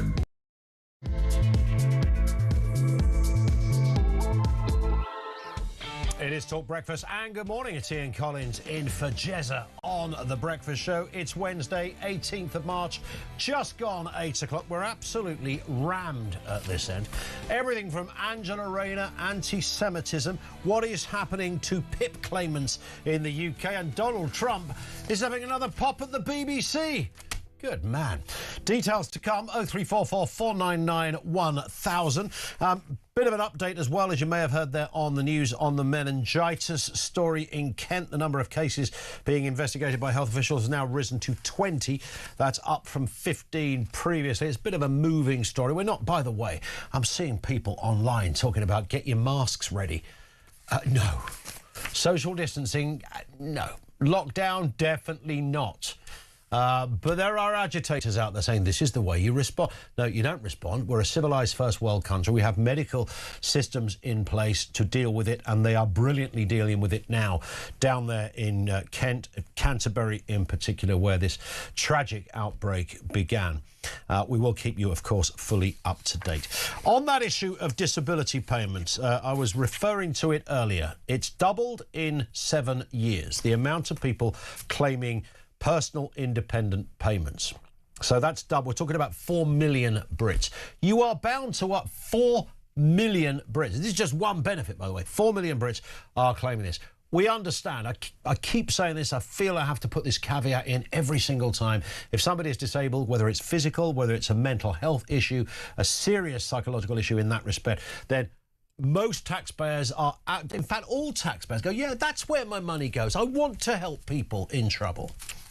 4 million? Seriously? 4 million? What is wrong with everybody? Have we seriously got a crisis this big? Or is there something else going on this very issue? Here's a voice note from Judith. Good morning, it's Judy from Maltofts, West Yorkshire. The people to blame for all these folk claiming PIP, it's doubled, has it, in, 4 or 5 years, is the government. When they give people a form to fill in that says you can claim for being obese, having a drug problem and having a drink problem, people are obviously going to claim. So what did they expect? Say, oh no, I like drinking a lot, but I'll not claim this. I think the government has made it too easy for anybody to claim anything. They don't assess people, so anyone with a drink and drug problem and being fat can claim anything. Thank you. We are in strange times on this one. I had this message earlier on from Liam in Accrington. I hope you're still listening, Liam, who says, I have anxiety, PTSD and depression. I'm sorry for being on benefits. I wish I wasn't. And you don't have to be sorry, Liam, as I refer you back to the comment I made a second ago. Anyone who has a legitimate issue, physical or otherwise, that's exactly the group of people, including yourself, Liam, that people want to help. Naturally, when the numbers involved are so big, 4 million Brits, and a lot of young people as well, we are forced to ask, how many of that group are in such a serious, debilitating condition that they cannot go to work? I mean, that is extraordinary, right? That is sort of off the charts in terms of a disturbing stat of our times. 0344 499 1000. We'll take some more calls and comments on Angela Rayner. Hoping to speak to Dan Hodges shortly as well. He's all across these stories of Starmer and Rayner. She's on manoeuvres, by the way. She's out there. She's looking for the big gig. She wants the job. She's not even hiding it now, despite saying a little while ago, I don't want the job as a Prime Minister. I'm quite happy to be the Deputy. I've come a long way. Oh, good for you, Ange. But you do want the big job, right? On another issue, let's speak to Anne, who's over here in Gwynedd. Anne, good morning to you. Good morning. Nice to have you with us. What are your thoughts? Well, I was rather concerned about the mass Muslim prayers, prayers in Trafalgar Square. Mm-hmm. It's insidious and it's a step too far. Are they trying it on to see what this weak government will do? Will they go for the Muslim vote or the country? Do you think, I was just going to say, Anne, on that point, because we hear a lot of people say, you know, that's all the Labour Party are about, appeasing this one group. Now, they're not going to win an election by appeasing one group, right? Well, no, but... They might cover a few seats that are a bit wobbly and could go against them, but they won't win a general election by appeasing 4% of the population. No, but it's still insidious, isn't it? But pause for thought, Lebanon was once a Christian country. Interesting. How far back do you have to go for that? Well, exactly. It's not that long in history. And before I go, can I say, Rayner says she's working class. What working class person can afford £7,000 for a bed? It's a big bed, though. Come on. I mean, give her a break. A woman works hard. She needs a big bed. Stay there, Anne. Don't go away. I want to speak to Chris in Shropshire on this subject. Chris, what have you got for us? Good afternoon. Oh, good. I keep doing it. Good afternoon. I said evening a second ago. Good morning, Chris. Morning, you all right? Yeah, good. What are your thoughts? I was just a bit sort of concerned with the bias on this station. I mean, I'm right wing. I'm not a big fan of Islam. I'm not a big fan of Israel. I prefer my own people and our way of life. Yeah. But I seem to find you very anti-Islam, very pro-Israel. Every day I seem to hear, you know, all of your hosts. Yeah. But I'm a bit concerned you never seem to mention the extreme supremacists that are in the side of Zionism that you never mention. And a bit, you know, this whole war, you know, the plan that they have, that they want to create the greater Israel. And if you look at the map they've created for greater Israel, it includes Iran, Lebanon, you know, the countries that we're told are creating nuclear weapons, just like Iraq, that we were lied to by Benjamin Netanyahu. Now Iran, we've been lied to. You haven't mentioned they had a fatwa on nuclear weapons. So they were not going to produce nuclear weapons. Which bit were we lied to on Iran? Which bit we lied to? That they had chemical weapons. Dr. David Kelly come back and told us. Oh, that's Iraq. Dead 2 weeks later. You're talking about Iraq. With his wrist. Well, I mean, you can, yeah, and yeah, I know what you. No blood where he was found. The David Kelly conspiracy theory. We can park that for another day. I'm not disputing. Well, that's out of the news. That's out of the media. Well, yeah, all right. So you're saying he was bumped off. I mean, let's be honest. Iraq had chemical weapons. I mean, if it was that much of a conspiracy, they'd have just planted some in the desert and produced them, wouldn't they? Come on, let's be honest about it. In terms of Iran, in terms of your wider point about, I think most people haven't got a problem with Muslims. They have a problem with Islamism, and that's the issue. There's the distinction, right? Using the term conspiracy theorist about a news article about somebody that was murdered or died in this country, you say that's the first thing you do is conspiracy theorists. Well, because you were suggesting that there was some, that David Kelly was bumped off because of what he said.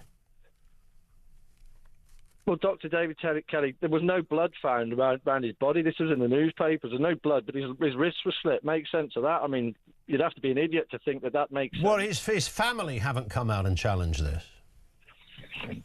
But I mean, do we want to debate a story from God knows how many years ago, or do you want to stick to what you originally called for, and that was the issue around political Islamism, which is what I think people are against, some of the anti-Jew and anti-Israel marches, not the average Muslim. So do they believe they're God's chosen people and they need to enslave the world and create a greater Israel? No, they don't. Well, you never mention that, do you? Do you mention that... Who's God's chosen people?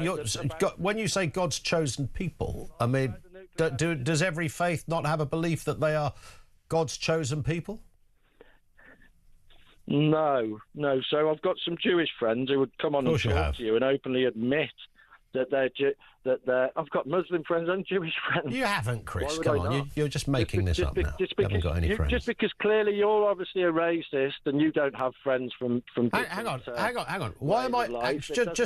Why am I? Look, you started off by saying you're a fairly sane, sensible right winger, etc. And now, through saying literally nothing, you've deduced I'm obviously a racist. Yes, because all you go on about, you bash about anti-Islam. Now, like I said, I'm not a fan of Islam myself. But right, OK, so how do you and I differ in that case? Because you don't talk about the problems with Israel. Well, I could tell you that I think Netanyahu's not a great leader and he's probably a bit of a step too far for the people of Israel. I mean, I've never said anything great about Benjamin Netanyahu because I don't like the bloke very much. Don't know him, but he's not the guy I would put in charge of restructuring Israel and its partnerships with associated and neighbouring countries. I mean, does that help you? But how does it make you? How does it make you a racist to not slag off Benjamin Netanyahu? Because you're obsessed with brown people and Islam on this show. That's you've gone there. You've gone there. So even if I said for the 15th time political Islamism as distinct from Islam, that doesn't help you. You don't distinct brown people in Islam. That's all you're going about. Islam. No. Quite the opposite. I've said it every single time we've talked about it this morning and every day for the last God knows how many years. Political Islamism as distinct from Islam. And how about political Zionism? Zionism is a political movement which is to enslave basically the Goyim, which is what we are, the non-believers. What about that? You don't mention that. Well, because I'm talking about people in this country, whether they're Muslims or whether they're Jews, and where we have a cultural commonality. And Israel is a first world country, and Israel as a country and an ally, we have a cultural assimilation with that country. You can talk about Zionism all you like. The assimilation is for us. So for us to be enslaved... So you're saying the Jews want to enslave us? The Jews want to enslave us, is that what you're saying? No, they don't. You said you got Jewish friends. You haven't got Jewish friends, Chris. You're making stuff up, aren't you, mate? Orthodox, they do not like Zionism. They're anti-Israel. They don't believe they're God's chosen people. They will tell you that they've interpreted it... OK, right, generally speaking then, do you think we have in this country the same problem with Judaism as we do with radical Islamism? No, it's worse, because if you have a look... It's worse, is it? Really? Have a look at who half of our politicians are married Have you checked out who carried out terror attacks in this country in the last 25 years? Yes, I have, yes. Good, thank you very much for your call. Chris, that's Chris in Shropshire. I got there in the end, sort of. I don't think he quite knew where he was going. This will be Gavin in Birmingham. On a different point, Gavin, what have you got for us? Good morning. There I go again. Good morning, Ian. Morning. To be honest, I think, to be honest, it can all be boiled down really to less than 1% of the population of the world. I think general population, I don't care what religion you are, just don't inflict it on me if I don't want to. Or I think it's down to literally these governments enforcing things that we do not want. You've got the European Union with Ursula von der Leyen pushing things onto Britain that we don't want.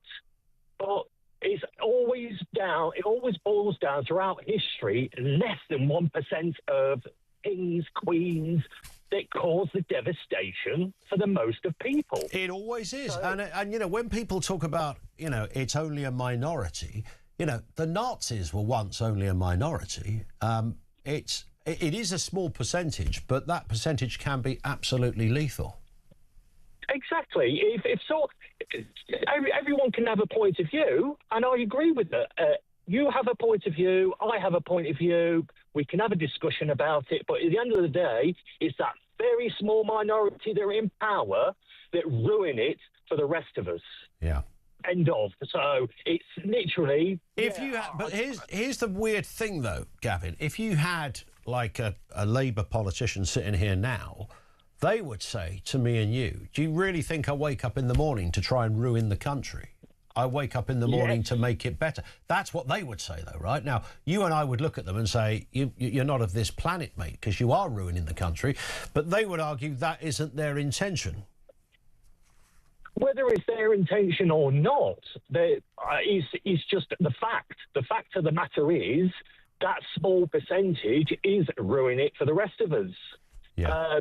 Taxes should not be this high. No. Why are we giving away so much money to idiotic causes when our poor people are either homeless or can't feed themselves, can't heat?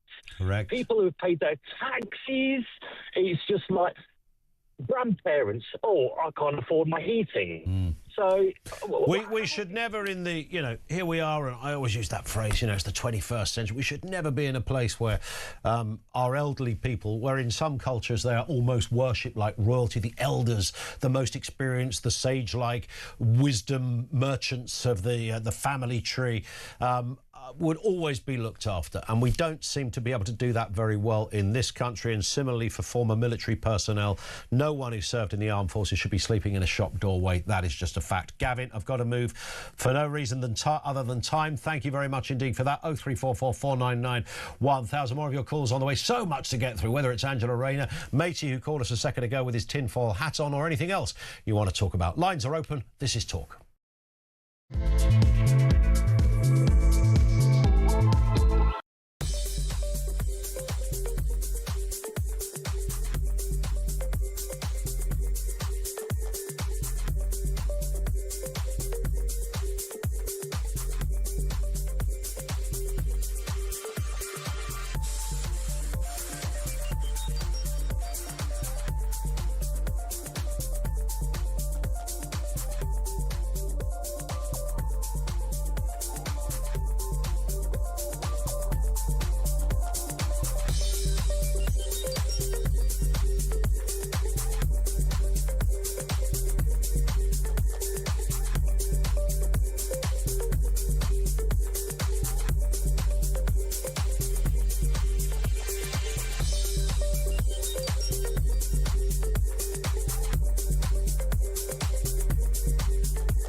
The Crown is facing its gravest test in decades, and the royalty from Talk is your front row seat.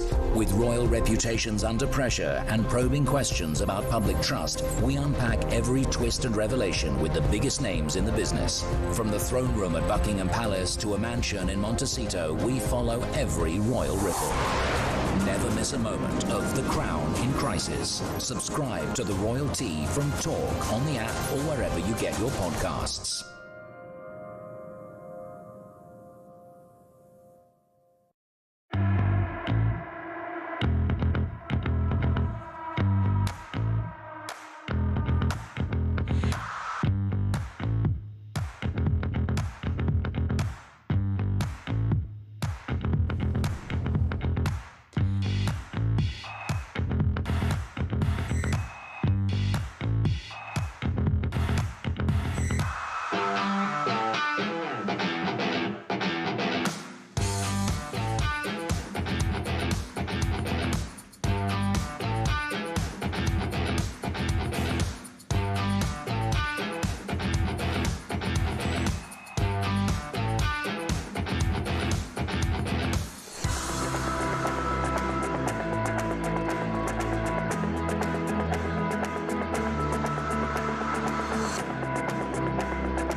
across the UK, on DAB+, on YouTube, on your mobile, and on your side. This is Talk. It is Talk. Yeah, good morning. Welcome to breakfast. It's Ian Collins in for Jezza for today. This one in from Jess is, I'm so sick of Labour. We are still paying for Angela Rayner's security. And has she paid her tax yet? What a hypocrite. I think we should all send flip-flops to the government as a vote of protest. Yeah. This government needs flip-flops. Let's talk about another aspect of Westminster. The opposition, Kemi Badenoch, Sun columnist today. She's talking about forcing a Commons vote on axing Labour's 5p fuel duty hike on drivers. Sir Keir Starmer has refused to give certainty to motorists, but instead vowed to review the situation in September when the current 5p cut is phased out. Pump costs have risen spectacularly to their highest levels in 18 months. Unleaded up 4.1p on Monday to hit an average of £1.40 per litre. Jack Elson is political editor over there at The Sun. Morning to you, Jack. Good morning, Ian. Look, listen, I love reading your stuff in The Sun, but, you know, there's a new kid in town, and that is the leader of the opposition, Kemi Badenoch, writing a column this morning. Yeah, you're right. Kemi Badenoch, the Tory party leader, today in the pages of the Sun newspaper accuses Starmer and Reeves of both political and economic insanity by ploughing ahead with that 5p fuel duty hike, the first fuel duty hike in 16 years, at a time where drivers are being whacked at the pumps like never before.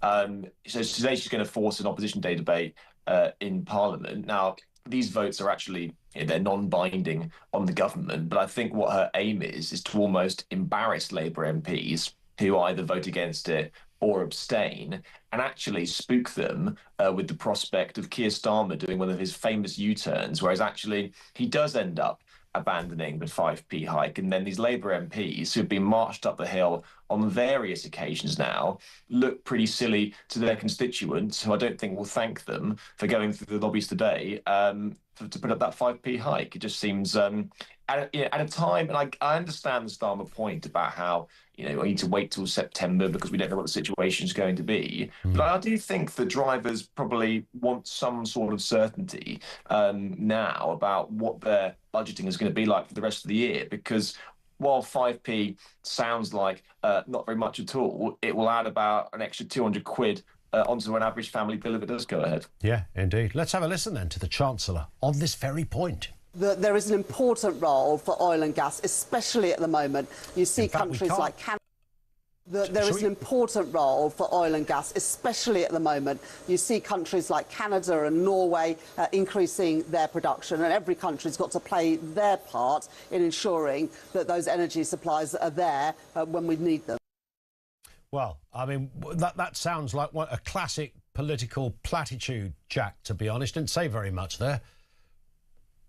No, exactly. And it sums up a lot of this government's thinking.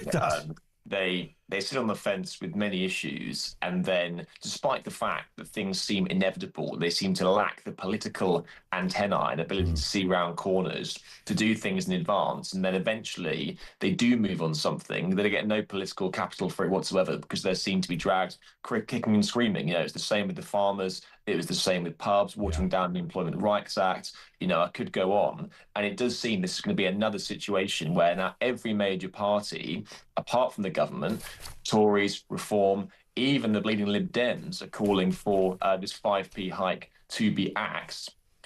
It seems that it's almost incredibly likely it won't go ahead because I can't see the cost of living getting any better by the end of the year.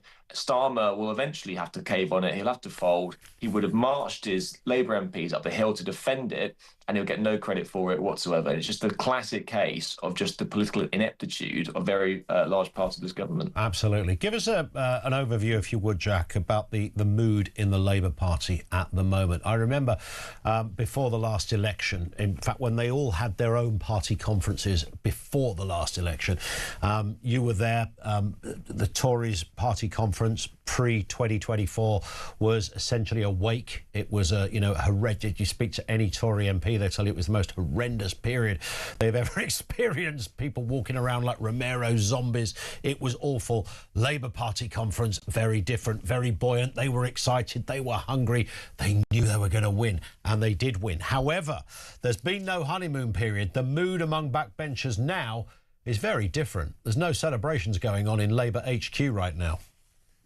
No, you're totally right. In fact, the mood in the Parliamentary Labour Party is incredibly glum. They can see the poll numbers. They can see that their Prime Minister is unpopular by historic levels. They can't really see much of a way out because they have, Reform and the Tories to the right of them. They have Greens and sort of, to a lesser extent, the Lib Dems on the left, who are basically just bleeding into their voter base on both sides in some sort of electoral pincer movement. Now, I do think that there was a time a few weeks ago after the Gorton and Denton by-election where it did feel incredibly febrile in Parliament. Westminster was a bit of a tinderbox. It seemed that Starmer had days, if not weeks, left to survive. Yeah. Obviously, Anna Sarwar went over the top. It doesn't really feel, I don't think, as febrile at the moment. And I think that is because there is a distinct lack, I think, of credible candidates to replace Keir Starmer. Angela Rayner has been out this week, last night, saying, giving out her left-wing stall. And clearly she's playing to the gallery because she knows that if she wants to win the Labour membership, she'll have to appeal to a pretty left-wing constituency there. The problem is that is totally not where the country is at. And so, let's take the immigration reforms, for example. She was out last night, Angela Rayner, attacking Shabana Mahmood's plan to raise the time you have to spend in this country from 5 years to 10 years before you can claim permanent residency. Right? That will play incredibly well with the socialist Labour base, who are very squeamish about these migration reforms. Polling out today by More in Commons shows that across every sort of age group, it's actually supported by the country. Well, and so indeed. You've got this weird inversion, in Labour politics where the membership support one thing, which is totally the opposite of what the country supports. It's completely bizarre. But, of course, Angela Rayner doesn't want to be Prime Minister, Jack. I mean, she really, really, really doesn't want to be Prime Minister. If you don't believe me, let's have a reminder of this. Absolutely not. And I don't want to be leader of the Labour Party.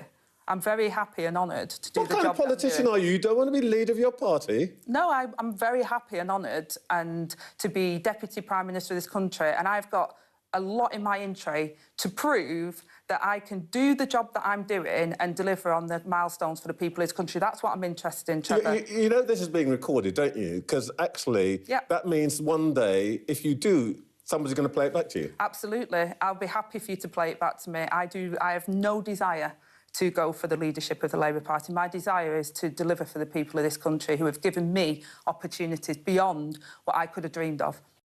It's what you politely call an untruth, I think, Jack. I mean, you don't make the kind of statement she was making unless you're trying to galvanise support. And, of course, there is a lurch to the left. That's irredeemable, it seems, for this current government. And Angela Rayner is heading up her case, surely. Yes, and she wouldn't be the first politician to say that they had no prime ministerial ambitions whatsoever, and then to actually throw their hat into the ring for the top job. A certain Boris Johnson also comes to mind when he said that he would rather be, I think, reincarnated as an olive than stand for prime minister. Beautiful. Of all politicians to want to deny they wanted to be prime minister, Boris Johnson. John Major once denied he wanted to be prime minister, and no one ever remembers him being one. So there you go. It does kind of work out sometimes. While you're with us, Jack, another story in The Sun on page 2 of The Sun today. Record 4 million Brits now claiming personal independent payments as disability handouts, double in 7 years. We know that Starmer did try to get some welfare reform going. I mean, it was only tiny what he was looking for. He was just trying to sort of arrest the increase in spending rather than the spending itself. His backbenchers discombobulated and went absolutely nuts on him. People like Angela Rayner now would go absolutely nuts on him. He's in a pincer movement with his own party. No one can get a handle on this. What we do know is the welfare department, the welfare budget is literally unsustainable. No hyperbole, no exaggeration there. It cannot go on like this. No, you're totally right. I do think this is the biggest issue facing modern Britain. Welfare as a whole is going to hit 400 billion by the end of the decade, and 100 billion of that is going to be sickness benefits alone. Now, to put that in context, that is twice our defence budget every year. So we talk about the fact that our army's been hollowed out. We talk about £1 billion for this, billions pounds for this. We can't find it. Everything is dwarfed by this massive drag anchor on our economy, which is the welfare bill. And if you are one, I think it is a pretty big symbol of unfairness in this country. Many people who do go out to work are being squeezed forevermore. The PIP claimants is clearly some people who claim PIP, which is the health angle of benefits, are in work. Many of them aren't. But the problem is that this sort of £9,000 cash bung, in some cases, does seem to be given out now very fluidly without the significant checks, which I think they merit. And I think this is actually recognised by some people in the Labour cabinet. I think Pat McFadden is trying to convince his colleagues they need to get behind this. And he's also trying to make the moral case for it, because even though there is clearly a blinding economic problem here, which is weighing down our economy and basically just bleeding money, actually having people take these benefits, sometimes just, not going to work, is actually pretty bad for their lifestyle. It writes them off. And, I think he's trying to make the case that the work is good for people. But, the amount of people now who are being given this PIP benefit, often over the phone, hardly any consultation, pretty light touch checks, is just, like you said, totally unsustainable. Absolutely spot on. Jack, great to have you on as ever. Jack Elsom is political editor over there at The Sun, and you can read Kemi Badenoch's column in there today. On that very point, let's get a word from Richard Holden, MP, Shadow Transport Secretary. Morning to you, Richard. On this very point, Kemi Badenoch, your leader, writing about this morning on the insanity of tax rises in an energy crisis. Yeah, absolutely insane that the government's planning this. Look, it's been planning this for a long time, and we voted against it in the budget. But today, in light of everything that's happening around the world, with oil prices going up as well, we want the government to, think again about what it's doing on this. We're already seeing the government raising extra taxes to pay for that welfare spending that Jack was just talking about. This extra 5p a litre fuel duty increase. Salami sliced in from September, so we're going to see a back-to-school tax in September, Christmas shopping tax in December when they put another 2p on, and another 2p in March next year as well. These are big tax rises which are going to hit everybody who drives a car, drives a van, drives a motorbike, but they'll hit everybody as well in the cost of the family shop, because all of our food needs to get delivered and everything else to the shops as well. So this is going to hit right across the board, and it's going to drive up inflation, which will also have an impact on family bills as well. It's not just, of course, the 5p rise issue, which of course is contentious, and your leader, Kemi Badenoch, saying, we will address this. Keir Starmer can't seem to bring himself to do this at the moment. He's saying, well, we'll have a look at it in September. It's a bit late in the day when the country needs assurances. Certainly on issues such as this. Well, it really is, because the truth is that they've been talking about this. They voted for this a few months ago. We were against it then. We're still against it now. And I think, remember, this isn't just about a 5p rise. More than half of all the cost of every litre of petrol and diesel you put in your car, more than half of it is tax. That's going to be an extra 5p a litre going in, plus they charge VAT on top of the duty. So you pay VAT on top of the duty, so it'll actually be 6p a litre increase. These are huge tax rises which are going to hit, and the people that hit the most, the people without those massive incomes. So if you've got pensioners, or you've got people on lower incomes who have to use their car to take their kids to school or to get to work, or they use a van for their work purposes, those are the people who are going to be hardest hit by Labour's tax rises. And these tax rises are coming down the track to pay for welfare increases. That's what they're doing. Labour have made a really clear choice on this. They are raising taxes, including fuel duty, in order to pay for welfare rises. We think that's a wrong approach. Kemi's been very clear on this. Conservatives have been very clear on that. That's why we're forcing a vote in the House of Commons behind me today. Do you think the Conservatives could go even further? I noticed Ed Miliband got slightly scuppered at the weekend doing a Sunday morning interview when he was shown the pie chart of how much money is taken in taxation. I'm sure you've seen it as well. It was a wonderful moment to see Ed really on the ropes there. But, you know, it's 55% of, if you include fuel duty and VAT, 55% the government get. Then there's the tax they take from the retailers who make their share as well. Wholesale costs, goodness me, I mean, the list goes on. Does this not need a root and branch seismic approach to how we deal with petrol? It's very simple. You go to some countries where they're virtually, I know the Middle East has got, you know, this stuff floating around them all day long, so not the best example. But America, Australia, no one has fuel prices like we do, it seems, Richard. Can something, you know, seismically be done about this? Well, you know what Conservatives did in government. In 2011, George Osborne cut fuel duty by a penny and then froze it all the way till 2022. Froze it all the way to 2022 for 11 years. And then Rishi Sunak cut it by 5p a litre and then froze it at an even lower level for a couple of years. So you can see what Conservatives want to do in government. We want to keep taxes down, and when we can, we cut them, and then we keep them at that lower level. That's what I want to see happen. We've announced our priorities going forwards at the moment are going to be to get rid of stamp duty and also get rid of business rates on any high street business under £110,000 rateable value. That's basically most shops on the high street, aside from the big supermarkets, really.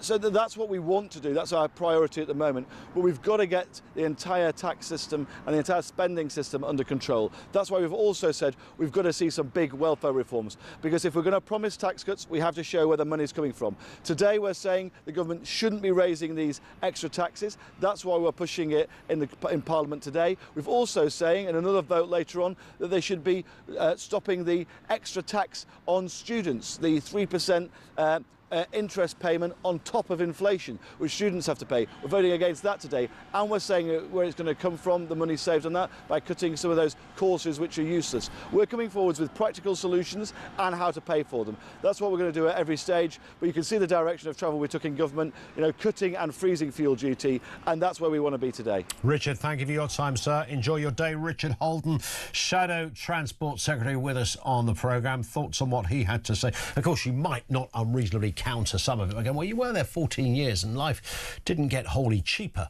during that time. 0344 499 1000. More coming from you next on Talk.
Across the UK, on DAB+, on YouTube, on your mobile, and on your side.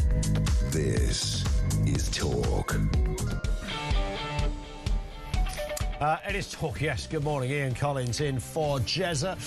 Julian says, good morning, Ian. Just goes to show how far down the drain we've gone politically in recent years when right-wingers, as if, are calling up defending Islamic extremism and attacking Jews.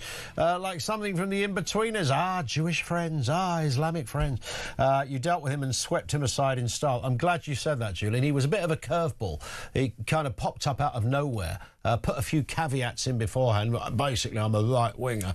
I'm not sure he was, to be honest. I don't know what the hell he was. But he did have a tinfoil hat on We know that much. And Ernie says, what exactly was that prayer session in London for? I've only just heard about it, so I don't know. I feel like an attempt to create division and supported by people in high places. You don't see other religions like Judaism, Sikhism, Christianity, Hinduism putting on shows like that. What does it actually achieve and why, says Ernie, which is rather the point that Nick Timothy was making. I don't know if that mass prayer thing happens every year. I think it's meant to symbolise the end of Ramadan.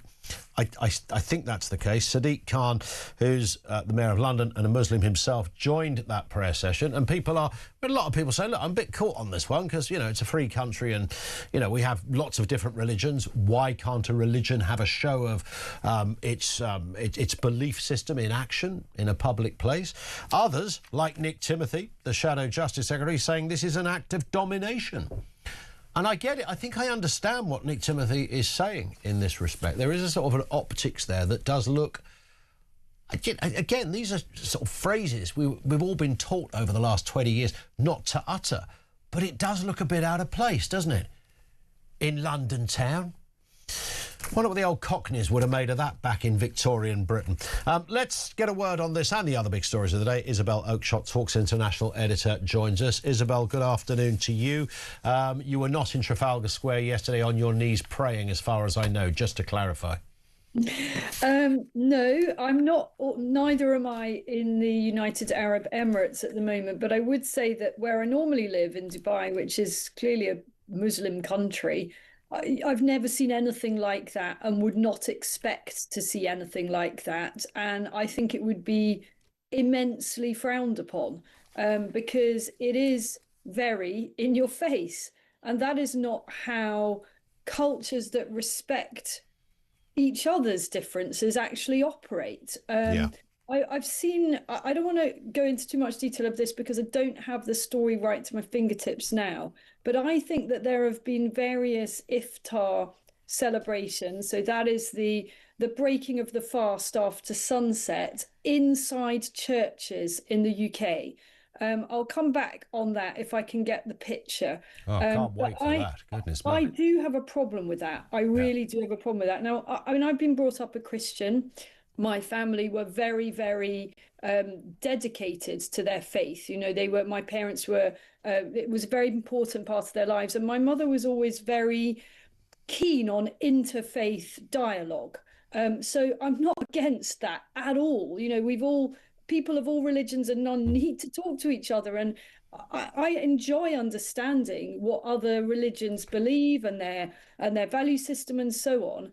But I don't think we need to put it in each other's faces. Indeed. And do that in central London, I do think that is an act of religious aggression, actually. And that's the point I think Nick Timothy is making. And it's interesting, you talked about being in a Muslim country where you don't see that kind of stuff. The fellow that cuts my hair is a Muslim, and he was saying exactly this to me. He's from Jordan.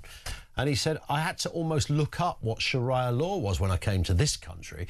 He said, because it's not something anybody really talks about in Jordan. But over here, these conversations are live and they're real. He said there's loads of things going on. He said that they're just not really recognisable to him as a Muslim.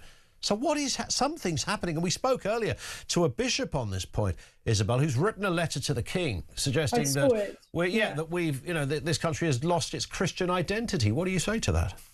I really fear that's happening, and it's happening fast. And I mean, the acceleration of this in the last year, I think, has been quite extraordinary. You know, although I do live in the UAE for much of the year, I'm also back and forth all the time, and I'm very well tapped in to what's going on all over the country, thanks to all the people that write to me, that share images and so on. And this is the acceleration of this is quite stunning. You know, you've now got, we'll all notice it in the supermarkets, much bigger signs about celebrating Ramadan, marking Eid. Somebody sent me a message yesterday of a school head teacher put out a message to everybody about the timings of Eid celebrations and so on. I've got no problem whatsoever with our pupils in the UK learning about all the different religions and their festivals. but there seems to have been a pivot in the last year. And that pivot is a strong pivot away from our fundamental Christian heritage here in the UK towards a whole new system. And I'm very, very concerned about what that means for our culture. It's fine if it's lightly worn, but mass pray-ins, and it's not the first one we've seen. I did a story for Talk about 6 to 9 months ago about those scenes on a beach, on the beach down in Bournemouth. That is not wearing religion with delicacy and discretion. You know, I can't think of the Christian equivalent. Maybe we have church choirs that do carols in stations. It's not quite the same thing, is it? Carols are something we can all enjoy, something that's part of our heritage. We invite everybody to join in that. What I see there in those images that we're playing to Talk's viewers is quite excluding, I would say. I think that is the word I would use, and it's intimidating. And by the way, where are the women? I was going to say, there's a distinct lack of women in that pressure. Well, what's that all about? I mean, that's a whole, that's a whole other story in this respect, I guess. You mentioned the word pivot, and there's a lot of pivoting going on, whether it's in religion or whether it's in politics, Isabel. And we know that, the Labour Party can't quite, they're sort of, licking their finger and sticking it in the air and seeing which way the wind blows. Or we were going to be a bit reformy at one point, and Keir Starmer gave a speech that apparently had nothing to do with him about the island of strangers. Now, of course, it appears after a bit of a wounding in a by-election and a few more headlines they didn't much like, they're going more to the left. And who do you unleash on the Labour Party when things are going leftwards, or who unleashes themselves? But Angela Rayner, because she's back on the scene and she's got teeth and she's on manoeuvres, Isabel. Well, she's always good for national entertainment. I don't want to see her running the country, but I've got a great deal of time for her spirit and energy. She's a lot more interesting to report on than Keir Starmer. But if she is the answer to this nation's problems, then I don't really know what question it is that's being... we are in a very serious time, not just because of what's going on in the Middle East, but because of the state of our economy, which I think is absolutely teetering on the brink. We had a zero growth recorded in the last set of economic indices. We know what's happening with youth unemployment. It is shocking. It's above the average of our key competitors and parallel economies in the EU. And we know also the debate that you've been having earlier today on the show, Ian, about the number of benefits claimants, the millions of people that are apparently too disabled to work. I don't know, when I go out, I don't see rows and rows of disabled people staggering around the country. There are plenty of people who absolutely need and deserve this support, but I'm afraid it is patently obvious, overwhelmingly obvious, that there is a significant number of people who are abusing the system, and that is so bad for the people that really need the help. Indeed. Isabel, thank you. Stay safe. Isabel Oakeshott, Talk's international editor, with us on the programme. Thank you to her on that issue of disability payments. Morning, Danny. Good morning, Ian. Danny from Bedfordshire here. Just talking about the 4 million people on PIP. One of your previous callers said about that people that have got alcohol problems, drug problems, blah, blah, blah, are on PIP. As a recovering addict, I've been clean, sober 6 years. When I was in addiction, I can definitely verify that so many crackheads, smackheads are getting PIP payments for their addiction. Every dealer knows when every user's payment clears in their bank, and they are there, ready for the payment to clear. They even take them to the petrol stations, to the cash points to get their money up. So for all you hard-working Brits out there, which I am one of them now, that's where your tax money's going.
I don't care who you are, as long as you are not on the side of the Zionist oppressors. They are the most evil people in the world, supported by America, supported by the most stupid, ignorant President Trump. What about the Ayatollah's death? What did you think of that? It's disgusting. It's absolutely disgusting. It's like killing the Pope.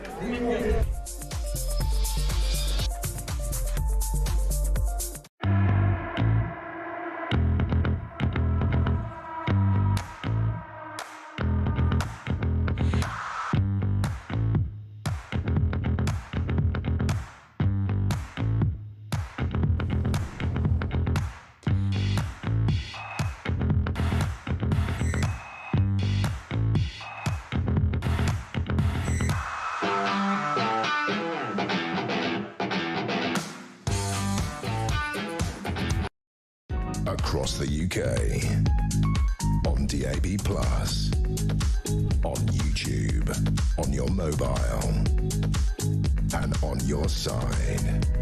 This is Talk. Welcome back. Good morning. 10 to 9. Ian Collins in for Jezza. On the Talk Breakfast Show, loads to get through, lots of comment coming through from you. Layla Cunningham, Reform UK member, Westminster councillor, joins us after the news at 9. If you've got a question you want to put to Layla, you can call us in 03444 499 1000. You can message it in to 87222. Lots of current stories of the day to put to her after the 9 o'clock news. Now let's return to the story that has been dominating the headlines, not just locally in Kent, but nationally. That's the meningitis outbreak down there in Canterbury, now being treated as a national incident after an infected person was admitted to a London hospital. Wes Streeting has described the spread of the disease, which has killed a sixth form pupil and a university student, as unprecedented. It's been reported that a 9-month-old girl is critically ill in hospital with the disease despite being vaccinated against it. And we know the number of cases of meningitis being investigated has now risen to 20 from 15. Let's speak to Professor Ellie Lee, Professor at University of Kent and a mother of a child who attends the Queen Elizabeth Grammar School. Ellie, good morning to you. Hi. It's interesting, your kind of description of who you are, where you work, and your own family education does cross this story in multiple areas. I mean, it doesn't need to be said again, the tragedy of what has happened, and particularly the loss of two very young people. Yes, the main thing that I would like to come on your show and say is my absolute and utter admiration for Queen Elizabeth's Grammar School, the head Amelia McElroy, and the staff there, and the way they have responded to this situation. The loss of Juliet, it's a small sixth form and a relatively small secondary school. And the loss of Juliet is bearing so heavy on everybody. Yeah. Of course, everybody's first thoughts entirely are with the family and her friends. The school has managed an incredibly difficult situation outstandingly. The messaging has been brilliant. There's a lot of criticism of the Health Security Agency knocking around. My experience of it is that they have been extremely helpful to the school, and so the school has been able to be very clear with parents. So, you know, that's the situation we're in. The children are all in today. The sixth form is getting itself back together. It's very important that they're in. Yeah. I'm very opposed to efforts to bring about lockdown. That would be the worst possible thing to do. Well, I mean, it's a troubling story on so many levels. Clearly, everyone's thoughts are with the parents and the family of the two people that have lost their life as a result of meningitis. Your child goes to that school. I mean, you talked about the school being open, and that's the right thing to do. One of the knock-on effects of something like this happening that we don't really think about too much is the effects on the other children as well. I mean, this is an incredibly traumatic thing. They need to be together, and the school needs to work their way through all of this together. Yeah. My daughter was at the club with Juliet at Club Chemistry. They had a beautiful, happy, joyous evening, celebrating 2 friends who had turned 18. Actually, on Sunday night, they all knew they needed to get antibiotics. My daughter took antibiotics at 8:30 Monday morning. So the response from the kids has been fast. Yeah. And the health centre here was a bit underprepared, but got prepared very fast. The university has basically turned into an antibiotic distribution centre. So at that level, the children who were in any way could think of themselves as close contacts have responded very maturely, very sensibly. Yeah. And what they're trying to do is to make sense of the death of a friend. Of course. And work out how the school copes. And people need to give them space to do that. There's so much noise. There was a helicopter flying over Queen Elizabeth Grammar School on Monday, and the place was mobbed with journalists. It was extremely unhelpful. People need to give the middle of this. There needs to be space to be sensible. Indeed, there is naturally an interest in something like this for many reasons.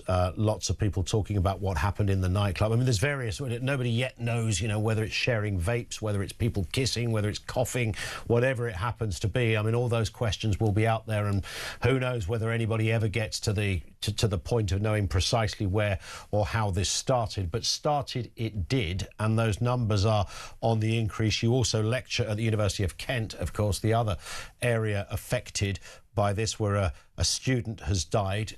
Give us your response as to what's happening at your own place of work there.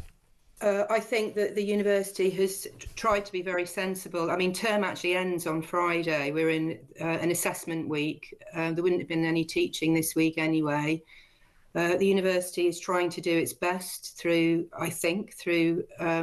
provision of, using the Senate to provide antibiotics to anybody who considers they need it.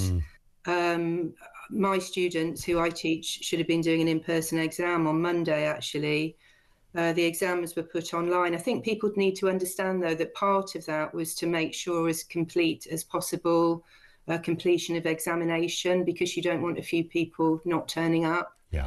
So it's not, I think that people, so obviously I'm in a slightly different position. I'm my daughter's mum with Queen Elizabeth School. At work, I'm a member of staff. Yeah. So it's slightly different considerations. The thing that overlaps is the absolute importance of adults trying to keep their minds sound and calm, and to not do things that inflame unnecessarily. And the script that is coming into place far, far too quickly is the COVID script, and this is not. Yeah. It's a different infection. Is that, I mean, just on that point, I mean, obviously a university is bigger than a school. I know the University of Kent reasonably well. It's a big campus, and is there panic there because of those headlines and because of those rumours that are sort of fuelled in a kind of COVID sense? I think that's unfortunately what's increased over the week, and this is what I mean is that I think that people who are reporting on this, I think we could do with a lot less report. And honestly, I think we could do with a lot less reporting. Yeah. I think that we could do with the health authorities and people that run the institutions at the centre of it having time and space to calmly deal with the practical and very difficult problem in front of them. Speculation and rumour is so unhelpful, because it makes it very, very difficult to do the right thing. I mean, part of what it's done is I think some students have been panicked into leaving the university. Yeah, that is the worst issue on that. Listen, Ellie, we have to stop there for time, but thank you, Professor Ellie Lee, Professor at the University of Kent. Thank you to her. This is Talk.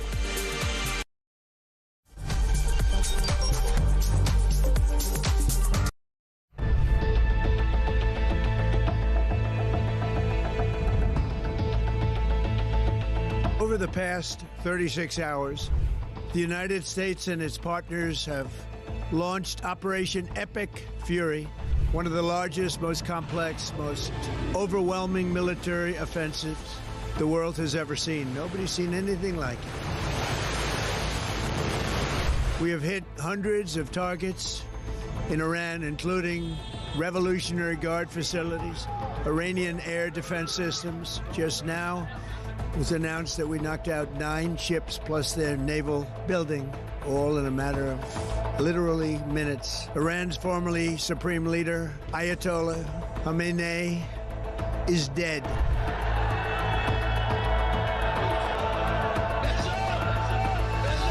I spoke to you about the situation in the Gulf and explained that the United Kingdom was not involved in the strikes on Iran.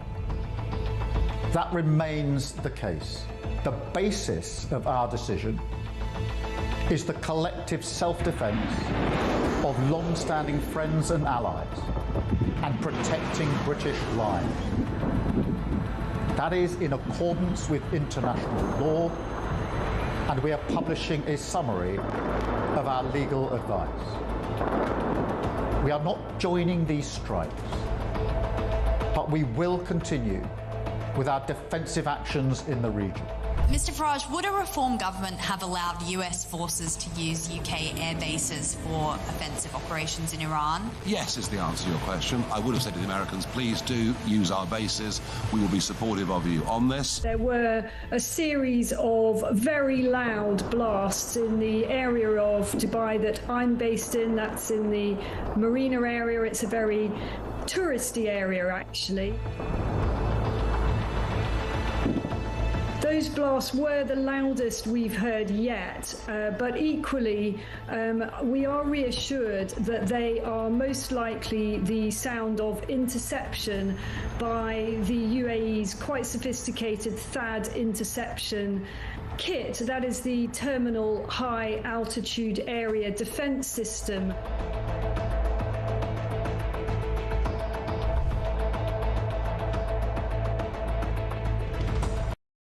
Across the UK, on DAB+, on YouTube, on your mobile, and on your side. This is Talk.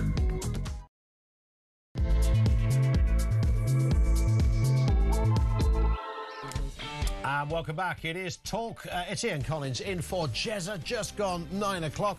Man, we've got a busy hour coming up. Lots to get through. More calls and comments from you. 0344 499 1000. So many subjects out there this morning, from PIP payments doubling to Angela Rayner on manoeuvres. And, of course, at this time, every week, it's Call Cunningham.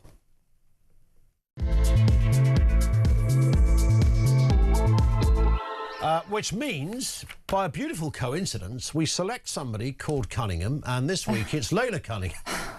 Would it be fun if it worked that way? Well, yeah, I mean, I think there's quite a few Cunninghams. Could be Brian Cunningham next week, who knows? Yeah, exactly. Layla I should, of course. Trademark the Call Cunningham. I think you should. Keep it to myself. Yeah, because Brian might get in. Yeah, exactly. Before we know it. Yeah. That could be lethal. Later is, of course, mayoral candidate for Reform UK in the City of London. That's not far away. Well, it's 2 years away. Yeah, well, it's not far in politics. No, definitely not. But, we have very important elections on May 7th, which are, in a way, a referendum on Labour's London and a referendum on Sadiq Khan, Do you think people will vote in London on that basis? Sadiq Khan is widely seen, and OK, it doesn't have to be him. Ken Livingstone did it. I know Boris had a couple of terms in that job. But London has historically been a kind of Labour city. Boris Johnson did change that a little bit. I don't know how much of a conservative he really was in that respect, you could argue. But do you think London is ready for reform? Yeah, because I don't think it was always a Labour city. I think growing up it was a bit more mixed. Probably, yeah. I don't see it as Conservative and Labour or Reform. I really see it as just fundamental, basic needs that everyone has, no matter which party you support, and that is safe streets, the ability to buy a home, decent healthcare, a transport system that works, and keeping a bit more money in your pocket, and these are fundamentals whether you're left, right or middle, and that's where the parties have failed. And Ian, what London is, so it is a cosy relationship between the Tories and Conservatives, because what happens is one wins, the other one complains, the other one wins. but really it's the same trajectory. Nothing fundamentally changes. You know, you've still got the mad environmental regulations on building and planning and the delay. That's actually a betrayal to young people who can't afford a home. Because you do have two classes of people in London, those that own a home and those that don't, and I want to increase those that don't. And then, you know, you've got crime is still going up. You've still got, you know, refugees being placed in social housing over British people. Sure. So I think people feel it doesn't really matter who you vote for in terms of Labour and Conservative, it's the same thing. And it's the first time that there is a party that's not interested in that cosy relationship at all. Just getting things done. Well, just really a London that works for Londoners. People don't feel it works for them anymore. It's interesting. We're going to take a call on this in just a second. There was this mass kind of prayer thing yesterday that happened in Trafalgar Square. Sadiq Khan went along. This was, I think it was the end of Ramadan. I think that was the symbolism of what was happening. So you had, it looked like a good few hundred people there, mostly men, interestingly. I don't know why that might be. You might be able to shine some light. And the mayor himself went along. Sadiq Khan is a Muslim himself, so he joined in the prayer. You're a Muslim. If you're mayor, will you be joining in the prayer? Will it still be going on? No, I don't think it should be going on. Number one, we're a Christian country. And so we do have a rise of Islamism in this country, and what people don't realize, you know, when you talk about an Islamist, people tend to think of a terrorist. But there is a scale of Islamism, and on the other scale, it is once it stops being about religion and it starts being about a political dominance. And, you know, when you have men praying in front of 10 Downing Street, that's not to do with religion, that's got to do with a political dominance. Well, that's what Nick Timothy said. I know you know he's conservative, but did you rather agree with him? I did. You know, you don't have that in the Middle. You cannot do that in the Middle East because they recognise it for what it is. You cannot rock up. Which is bizarre, isn't it? You know, in Dubai, in Egypt, you cannot just have, because that's no longer about religion. You pray in the mosque, you pray at home. You know, it's a matter for you. It's not a public display. Sure. And once it becomes a public display, once you see that, for me, it veers on a sort of political expression or dominance, and it stops being about religion. And I think we're seeing a creep of that, a faster creep, through the Green Party. I think we're going to see it a lot. And we're seeing it in different towns and villages. And we saw, you know, under the Conservatives, you know, they let madrasas flourish when we knew they were a hotbed of terrorism, but they didn't want to shut it down for community cohesion. And I think we have to, you know, I spoke to someone from Prevent, you know, that we have to recognise Islamism for what it is. It is not just the, you know, the extreme scale of terrorism. It is a slow creep into our civil community and our civil society and culture. Sadiq Khan wouldn't recognise any of this, of course. He would say you're talking nonsense. Well, you know, I'm here as a British person, you know, and I recognise my parents moved here for a British city. You know, I get people who come to London and say I no longer recognise it as a British city, and I think people want British values, British culture. You know, I don't see a flag anywhere, Ian. You know, I want to see all of that. Do you recognise it as British? Yeah, of course, because I know what it is intrinsically. You know, I was born and raised here, so, and I know why my parents came here, but I don't think we should be having mass prayers. Like you say, mostly men. It doesn't represent what this country does. Can you shine some light on that? Why is it all blokes? Well, women are not meant to pray in front of men. So that's the thinking? That's the thinking. So you do have separate rooms in mosques for men and women. So I think that was the thing. But it's not like all the blokes left and then a load of women came along and did their prayer, is it? Exactly. Which might have addressed that particular point. No, exactly. But there's no need for that. Yeah. You know, there's no need for mass public prayers. That is not what religion's about. Let's take a call on this. Scott's in Bexley Heath. Scott, morning to you. What would you like to say to Layla? Morning, Ian. Yeah, basically, I echo Layla's comment. For me, I said this before when it first came about, when they were talking about doing this iftar in central London, was that it was a case of this is just purely performative nonsense. You don't see this stuff in any of the Arab states. You don't see this stuff in places like Malaysia. You don't see this in places like Singapore or Indonesia. It is a uniquely Western Islamic problem where it is just purely performative nonsense. They're doing it for the exact reasons what she's laid out. It is a show of force. It is nothing else. And as far as I'm concerned, as a Christian state, which quite frankly needs to have a very deep inward look at itself, it is actually shameful that this took place in one of our main cities, bang in the centre of a place that is, you know, tantamount to our history. So I do find it funny that everyone keeps defending this. And with regards to Sadiq Khan knows exactly what he's doing. People legitimately need to ignore the nonsense when it comes to this guy. He is the textbook definition of taqiyya. You know, this guy is doing everything he does is purely a lie. He'll say one thing to one person and then he'll do the exact opposite to another person. The guy is a fraud. And quite frankly, it needs to be called out more than enough. I'm sick to death of it, personally. All right. Scott, thank you very much for that point. Layla, there's lots of response to that. He's a fraud. I think he's quite frank, actually, Sadiq Khan, about his intentions. You know, he's not lying. He is pandering to a Muslim vote, right? And that's what you see. But it's the same with Al-Quds March, Ian. You know, for 40 years, Al-Quds was allowed to march on our streets, and that is an indictment on any Home Secretary and any mayor that allowed it, because Al-Quds is a propaganda machine for the IRGC. Yeah, this didn't. We should say this didn't just happen this year. No, this has happened for years. And for me, the scandal is not that Shabana Mahmood, you know, prevented them from, I don't know, marching. It's the fact that it's been going on for 40 years. And basically what we're telling the world, and what we're telling IRGC is we are open for your propaganda. Come and march on our streets. Yeah, you can preach killing us. You can organise terrorist attacks. And you know what? We're fine with it. Come and protest on our streets. And people claim freedom of speech. Freedom of speech does not entail promoting terrorist organisations or theocratic countries that want to destroy the West. Absolutely not.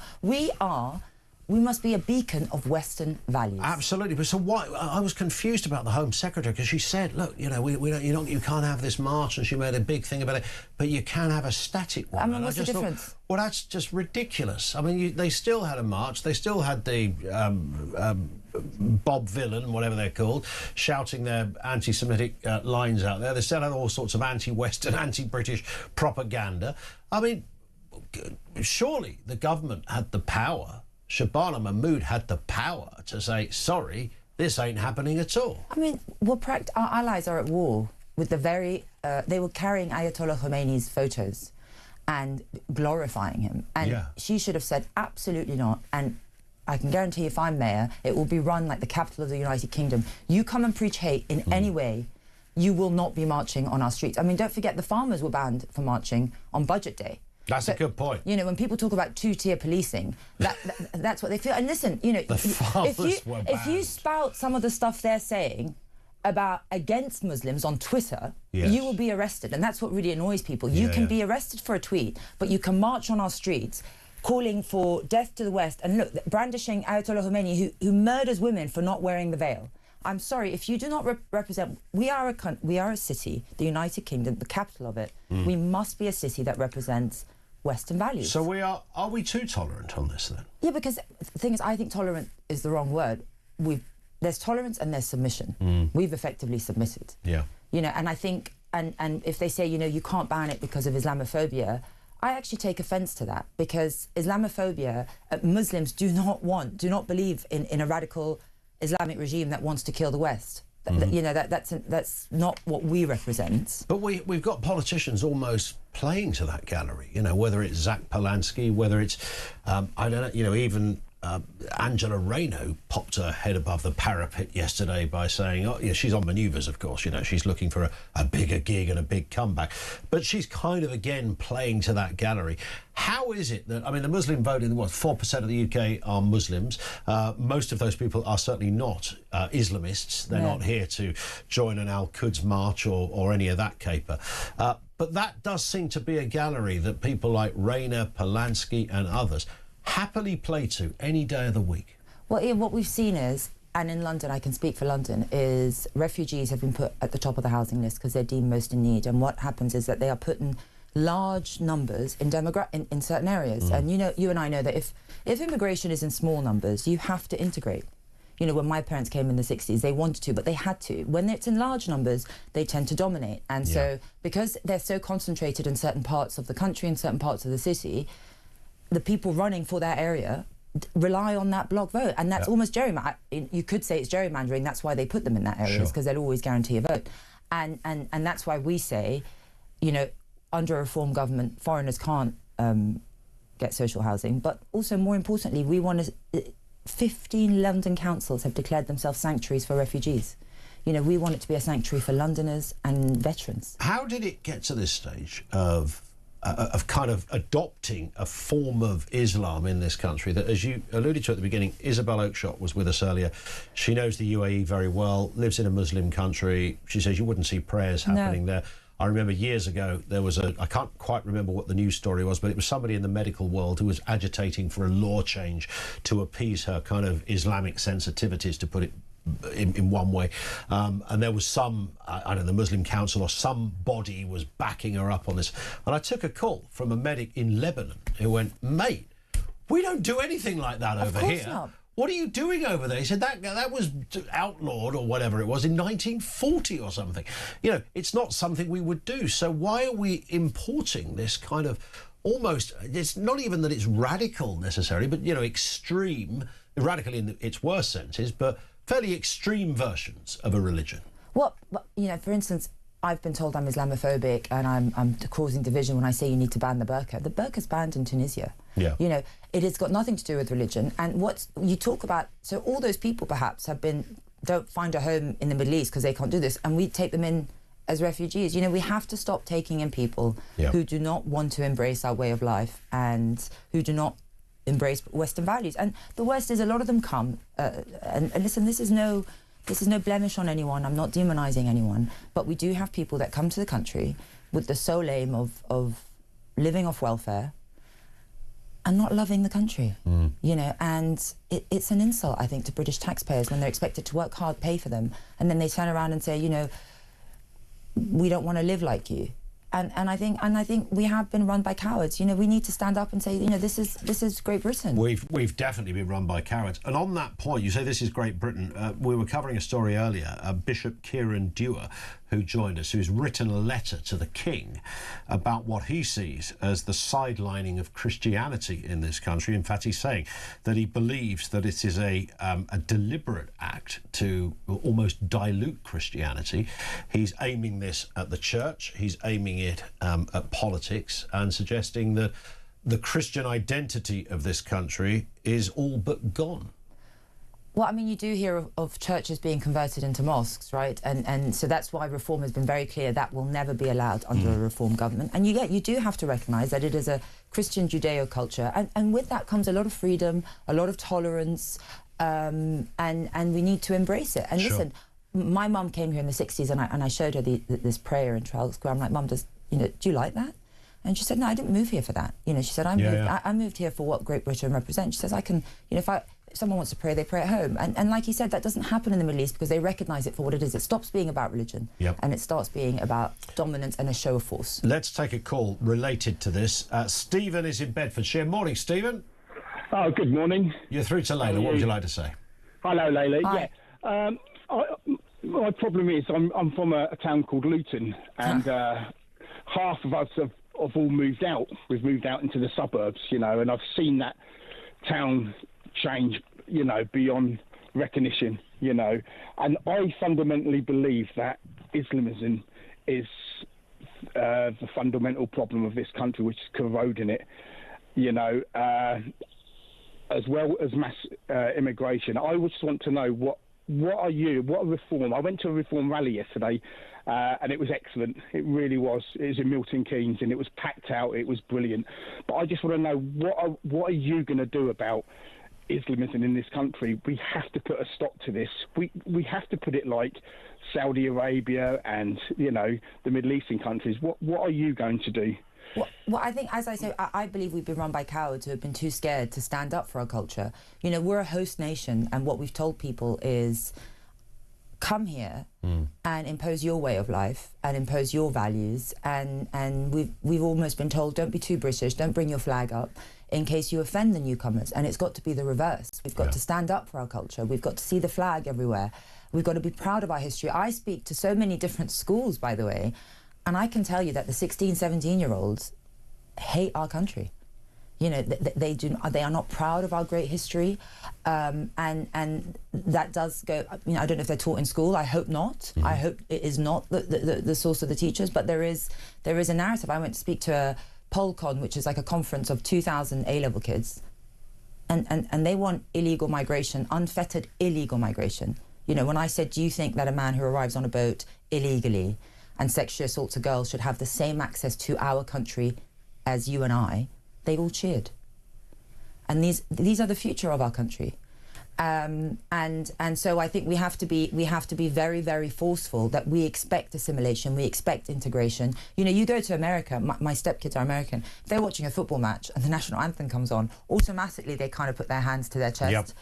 And there's a certain pride in the country there, and we have to have a leader actually, like Nigel, who is proud of our country. You're not ashamed of it. Yeah, we don't have that. I mean, I keep banging on about this. There is a clip we played a little earlier of when Trump was over here with Starmer, and they were at Chequers that gave a press conference, and he was asked, you know, Starmer was asked, is the United Kingdom still a Christian country? And he kind of spluttered an answer out, and then very quickly went, but we got loads of other religions as well, almost as if he was terrified to even acknowledge the Christianity base of this country, because there's no fire in the belly of politicians.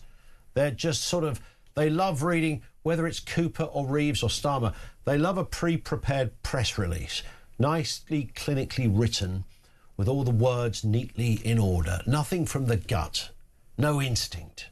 No, and you know, and you're right, because saying that we all unite under British culture or a British civic culture, it doesn't mean that we're all the same. And I recognise we are different faiths, different cultures, that's fine, but we have to all unite under one British civic culture and be very proud of it. And that, for me, has not happened over successive governments, and that is a failure of leadership. Also, I think it shows a lack of respect for our country. And I don't think people respect a country that doesn't respect itself. 100%. You know, doesn't respect its history, doesn't respect its greatness. We are Great Britain, Ian. Sure. And this is the capital of Great Britain.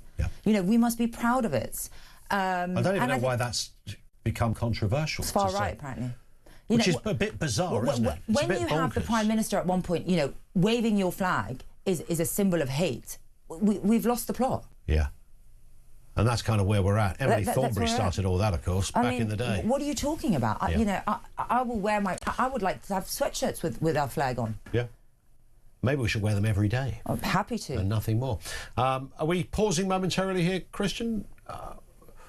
We're going to take a quick call before we have a quick break, and then back with more from Layla. This is Laura Jane in Hampshire with a question for Layla Cunningham. Laura Jane, good morning. Good morning to both of you. Good morning, Layla. Hi, I have to declare an interest. I am a Reform voter, and I voted.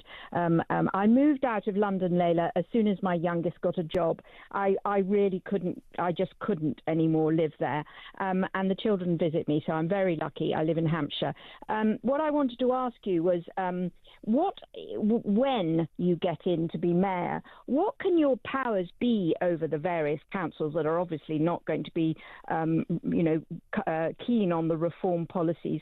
I know that as mayor you can ban marches and obviously you can influence the police, etc. But what would your actual practical powers be to bring in more reform type of policies within the various councils in London? So the councils are autonomous in the policies they can bring, but that's why May 7th is so important that people vote for reform, because, as you said, you know, 15 London boroughs have declared themselves sanctuary boroughs for refugees, and that is a borough decision. And, you know, one of them is Westminster, one of the most expensive real estate. So what you have is a city where, for instance, you raise your children, and when it comes to them buying a house, you tell them, you know what, it's too expensive for you to live here. You've got to move out. There's not enough housing, but you're going to work so hard and pay so many taxes to subsidise people with no connection to London who've just arrived to live in the city that you were born in that you can't afford. That is fundamentally unfair. So one of the things that we have to get going is building. You know, construction. There is a massive supply issue for housing, of course a demand issue, but we can fix the supply issue at a council level. We can remove regulation, we can cut planning, the time it takes to get planning permission, because there are two types of Londoners. You know, there's the asset rich, and there's those that rent. And what's happening is prices have been stagnant since 2008. Rents are going up, you know, prices are going up, wages are not, and people feel that they're working so hard and not getting anywhere. Yeah. And I think that is so that point where they're like, you know what, I've tried my best, maybe I'll just let the government take everything, and we don't do everything for me. Sure. But of course, the more the government does, the less it does. Indeed. And so I want people to own a home. I want I want my kids to own a home and live right next to me. I don't want them to move out. And so that at a council level is what we can do. But also we can change the culture at a council level. I was contacted by a whistleblower in one of the major councils in London who said that the CEO, and it's actually Westminster Council, the CEO, I haven't said this publicly before, the CEO is pushing for a pay grade on the basis of ethnicity before April. I've seen emails where, and I haven't verified them, but I've seen emails from senior officers who have asked for my help, where he has said, I will close the ethnicity pay gap by April. And he said, do not recommend anyone for a pay increase who is white and male. That is a betrayal to everything we believe in. No, we should say the CEO of Westminster is not here to defend that or respond to that. No. And listen, I'm just saying what I was saying, and it seems credible, but I do believe this is happening across But I know London. that the CEO of Westminster is very much into the whole diversity thing in a fairly enthusiastic way. And that may be a good thing, some would see it. But not when you're messing around with it, with unequal pay that you're going to address by creating unequal pay. But also, Ian, this is my tax money. People have worked hard for that. I want it to go on the best person. Of course. I don't want it to go on some arbitrary ethnicity difference, and I want it to go on merit. We have to go back to a merit-based, because what they've done is that they've divided and conquered, right? So they put us all in different brackets, and they've said, pit our needs against each other, and that's wrong. Yeah. We take a brief pause. We're back. Laura Jane, thank you very much indeed for your call. Very thorough answer from Layla Cunningham. If you want to put a question to Layla, whether you speak as somebody from London, where Layla will be Reform UK's mayoral candidate in just shy of 24 months' time, or whether it's a wider issue on reform and the like, lines are open 0344 499 1000.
Conflict breaks out anywhere in the world, it has consequences here at home. Talk War is your definitive national security briefing. From the conflict in Ukraine to the tensions in Gaza and the latest escalation with Iran, this is where you'll find comprehensive comment and expert analysis with multiple updates throughout the day. The Talk War podcast from Talk, available on the Talk app or wherever you get your podcasts.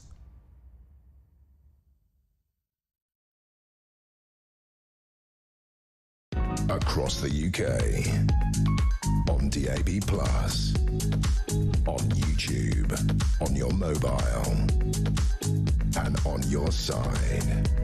This is Talk. And good morning, Ian Collins in for Jezza here on Talk Breakfast. Layla Cunningham is with us. We're taking more calls to Layla in just a second. Paul says, Paul's in 5. He says, can you ask Layla, what proportion of the Muslim population in London do you think will vote for you and not Mayor Khan? So there's loads of Muslims like me, who don't vote on religious lines. who don't vote on sectarian lines. They are here. They are here to make, they are here to be successful, and they want safe streets. Like I said, they have basic needs, and it's not being met by Sadiq Khan. I think it's a minority, but I've got to say this: for the mayoral election, it is only 40% turnout.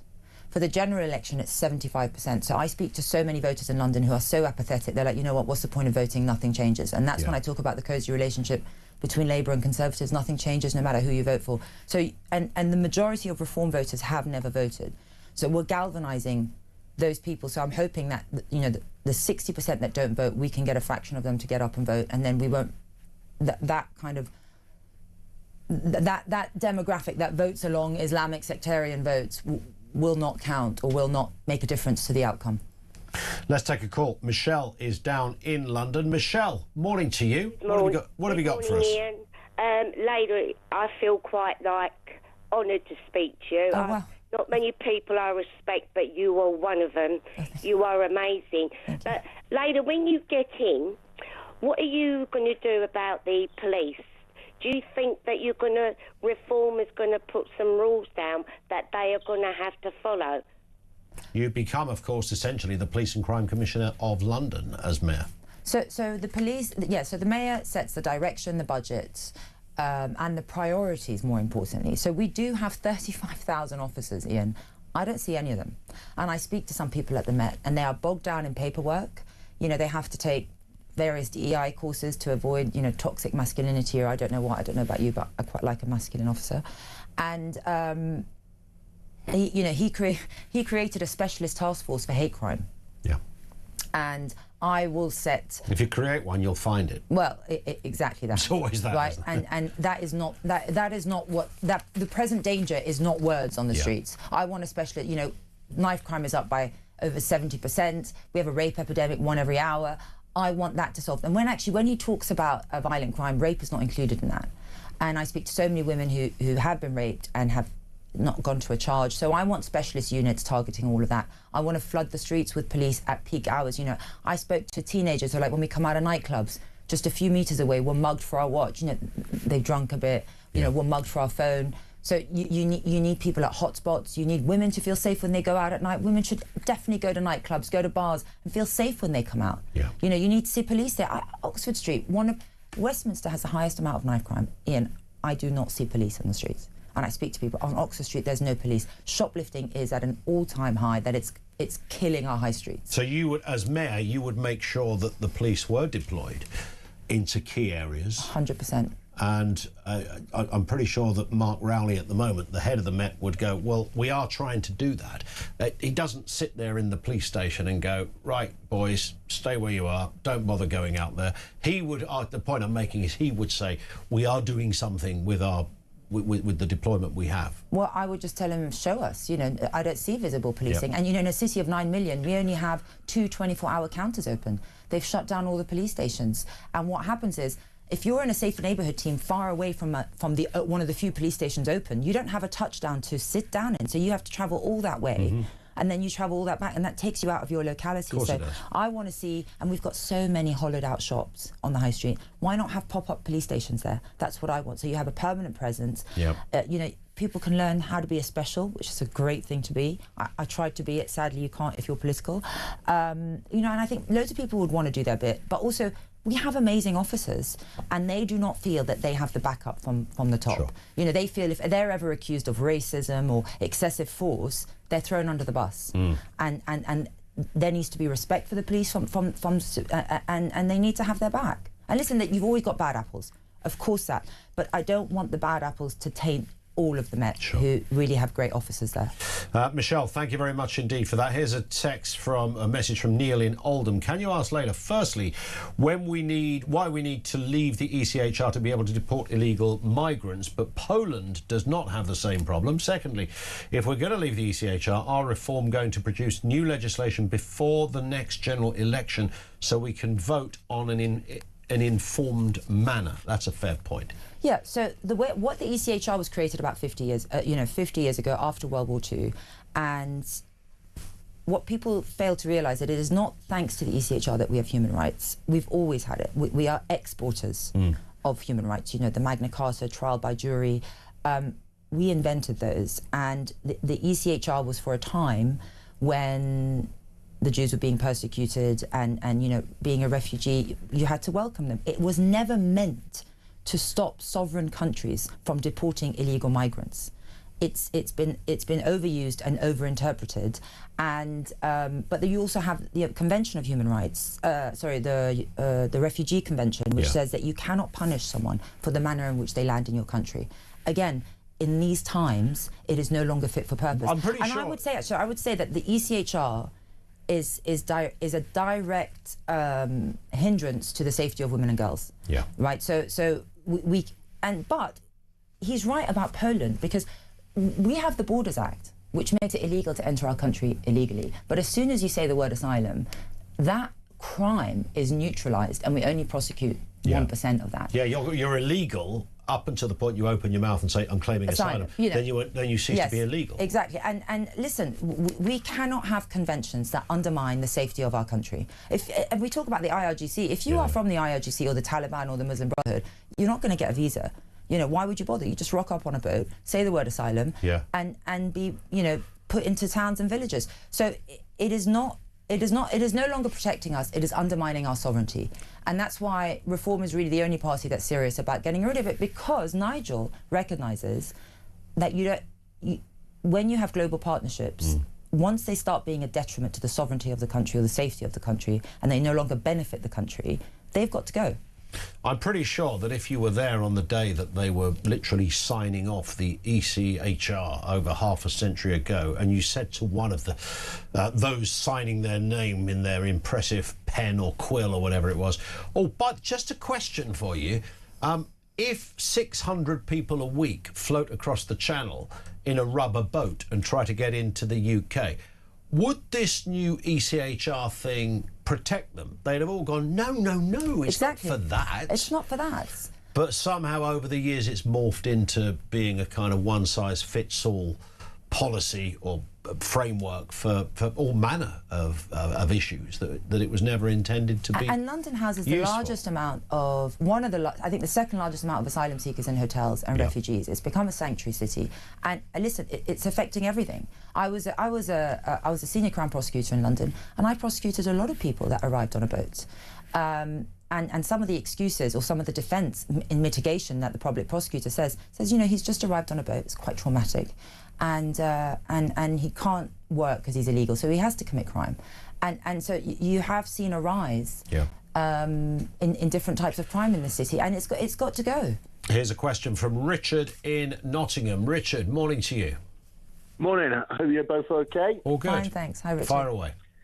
Yeah, just a quick. So, Leia, you're speaking a good game about the UK and Christianity and one thing or other.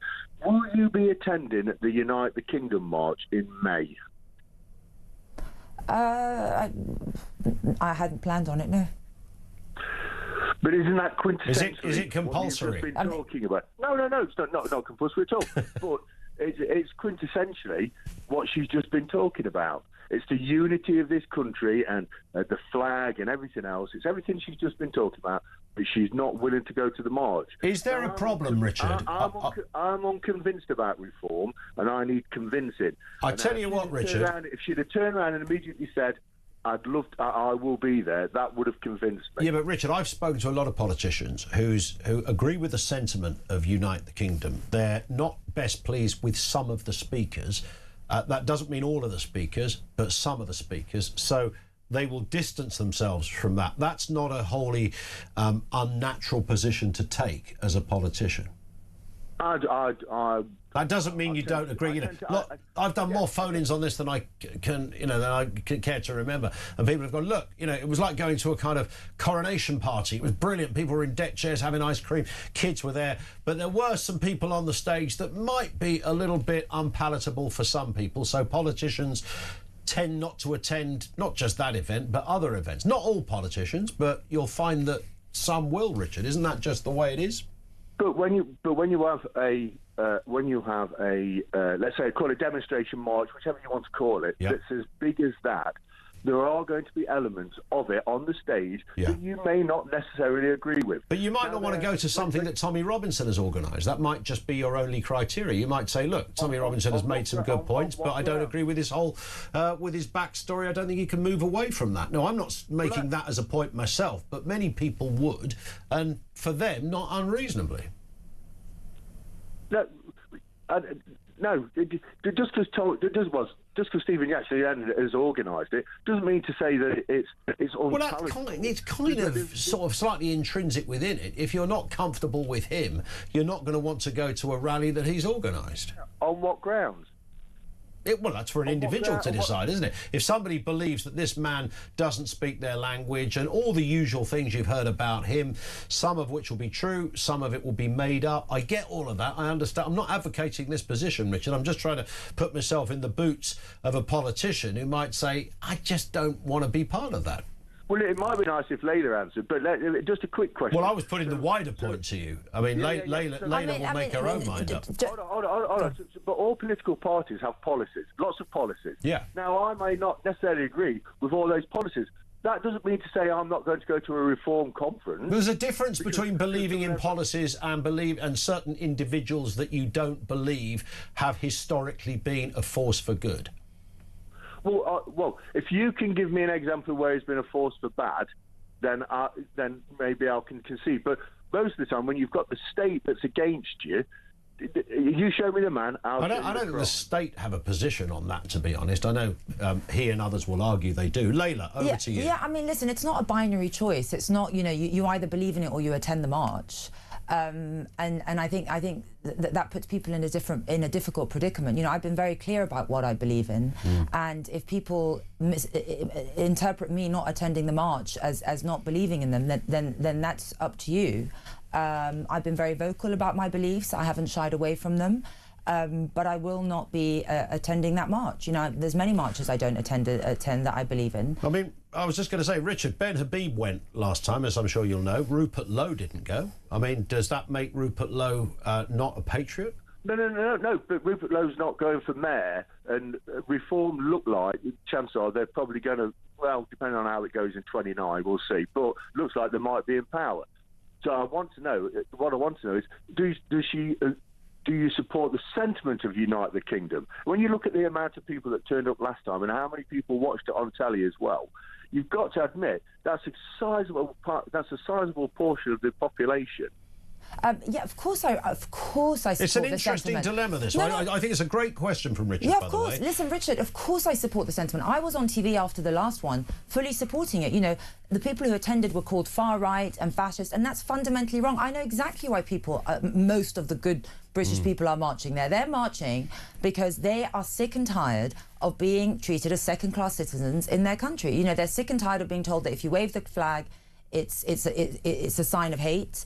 They're sick and tired of being put to the back of the queue while people who've just arrived haven't. And listen, I think in some parts of the country in London, they're sick and tired of their culture being eroded by other culture, mainly Islamic cultures. And I understand exactly why they're marching, and I believe it. But just because I believe it, it doesn't mean that I'm going to join the march. And I've met loads of people on that march who are great people, and I agree with exactly what they're saying. It's what Reform's fighting for.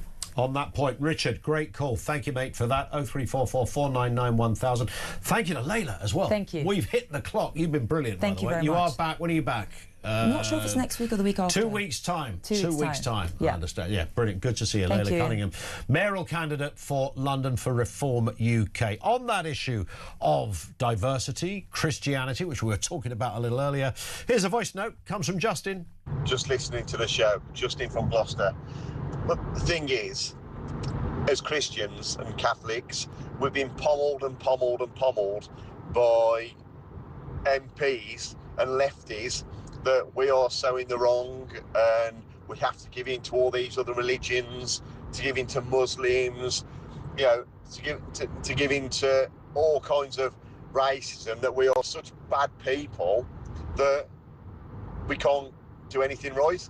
And we've become such a woke country that you've got Keir Starmer won't put people to war because he knows we haven't got the army to do it no more because we're so woke, and that's the problem we've got, is we have given to other cultures, would we be allowed to go to India or Pakistan and all that and preach Christianity and be on the streets and do Christianity and everything without being shouted down and told it's not allowed to be done? No, but this country we've given.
Across the UK, on DAB+, on YouTube, on your mobile, and on your side.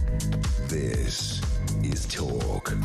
It is Talk, 12 minutes to 10 o'clock. Julia is here, of course, after the news at 10. This has been Ian Collins in for Jezza for this Wednesday. He's off for the day. And, of course, more comment from you on the way as well. We are also going to just touch on this story.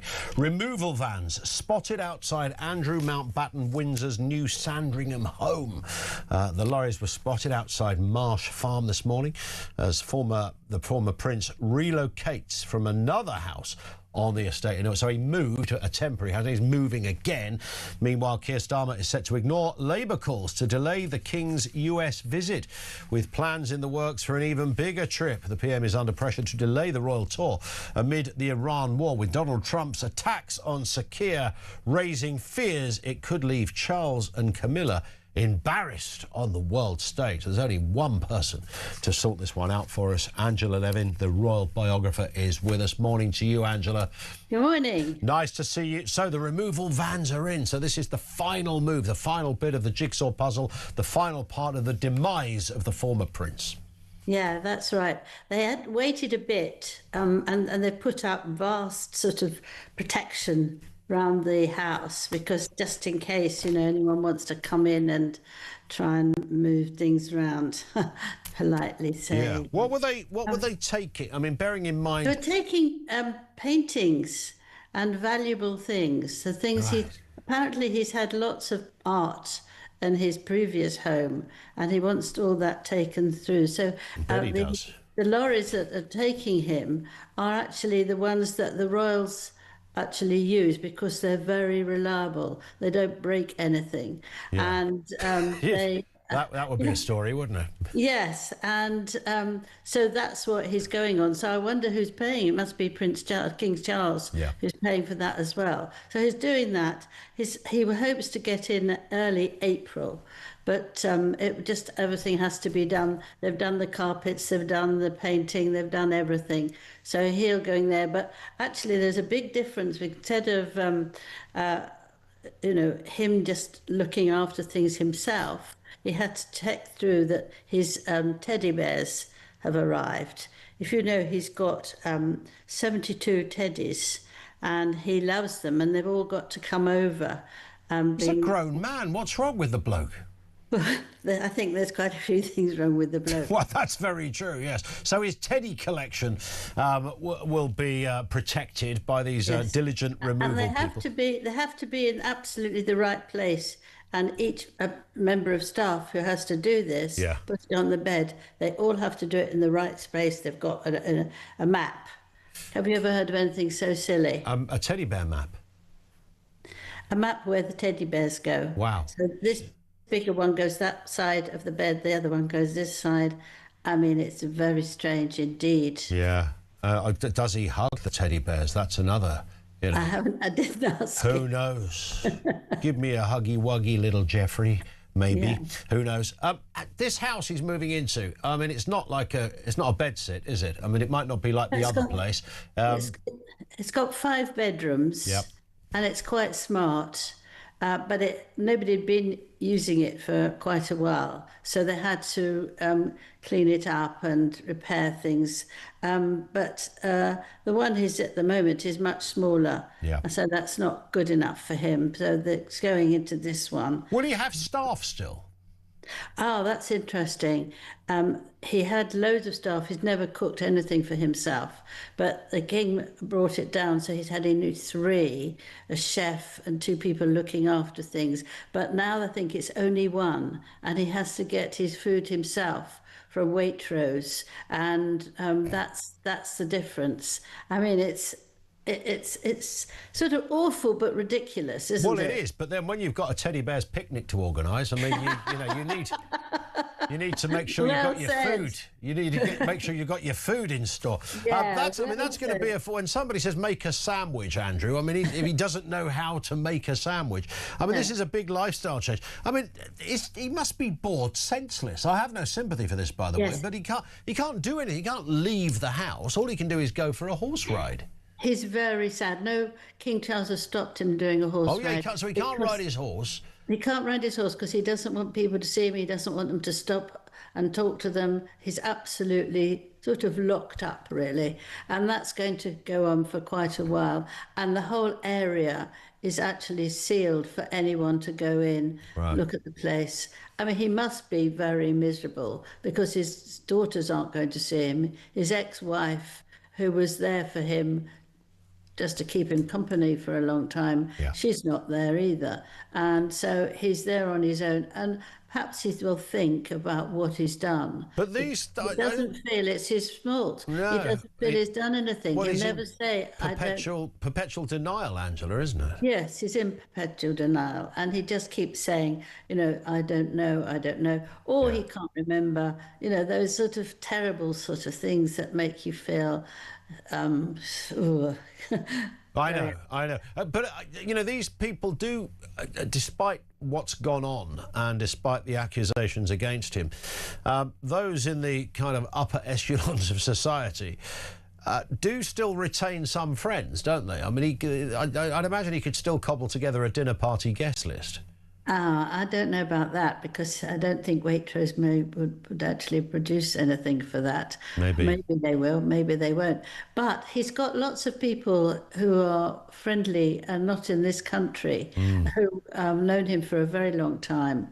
And one of them invited him to a sort of stay and live in a huge sort of palace that he's got. And he could have, swimming pool, all this sort of thing. So he can't... Can he not do? He can't accept those invitations. Well, no, he can't at the moment because there's war. That's the thing. Well, of course, yes, because most of them are in that neck of are in that neck of the woods, I guess. So it's going to be a bit of a very much a different kind of life for this man now. I think it would be a very hard life unless he goes out of this country. But I believe they're not going to let him because they don't know what he's going to do. And then he'll probably find other women and other things he wants to do. It's rather crude of me to say that. But... Well, no, I'm sure he'll find what you'd call a workaround in that sense for all manner of issues. Who knows? Listen, Angela, great to have you on with us. Thank you. Angela Levin, royal biographer on Prince Andrew. What an extraordinary story. Does that put him in a... I mean, you're in a kind of perpetual lockdown, aren't you? There's nothing you can do, nowhere you can go. This is Talk.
The Crown is facing its gravest test in decades, and the royalty from Talk is your front row seat. With royal reputations under pressure and probing questions about public trust, we unpack every twist and revelation with the biggest names in the business. From the throne room at Buckingham Palace to a mansion in Montecito, we follow every royal ripple.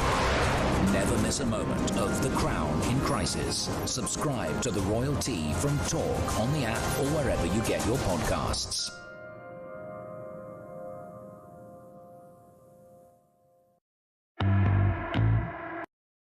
Across the UK, on DAB+, on YouTube, on your mobile, and on your side.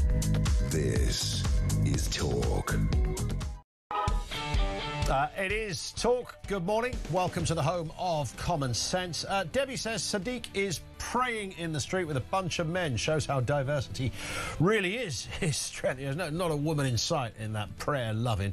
Wayne says regarding Khan and the big prayer event, we should organise a similar event over the coming Easter period for Christians. Someone with a big public profile and online presence needs to get this moving forward. And if Khan or the Met disallow it, it will confirm all of our suspicions. Let's speak to Sister Hartley Brewer, who may be the person to get on her knees. I'm not big on You prayer could get on your knees, you couldn't get up again. It's That's one the of trouble. those things. Nick Timothy's message about that, yes, or his tweet about that, was like, a lot of people are too polite to say it.